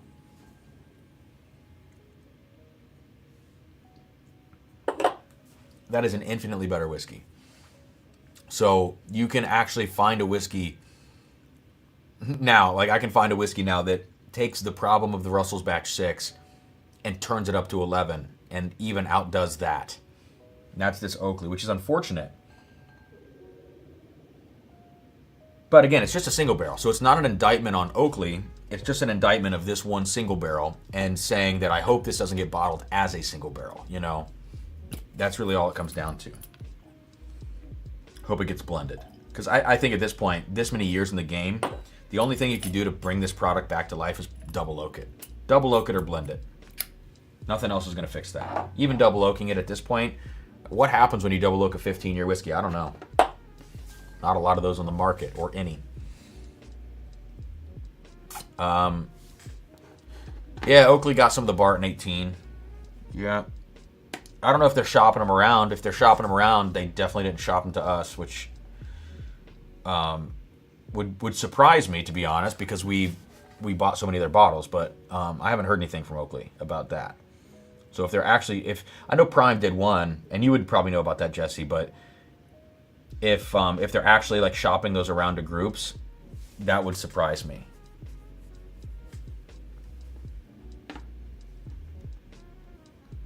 Jeb, that's funny. Did you tell us your favorite bottle you own yet? I might have missed it. My favorite bottle I own. Jeez, dude, I don't know.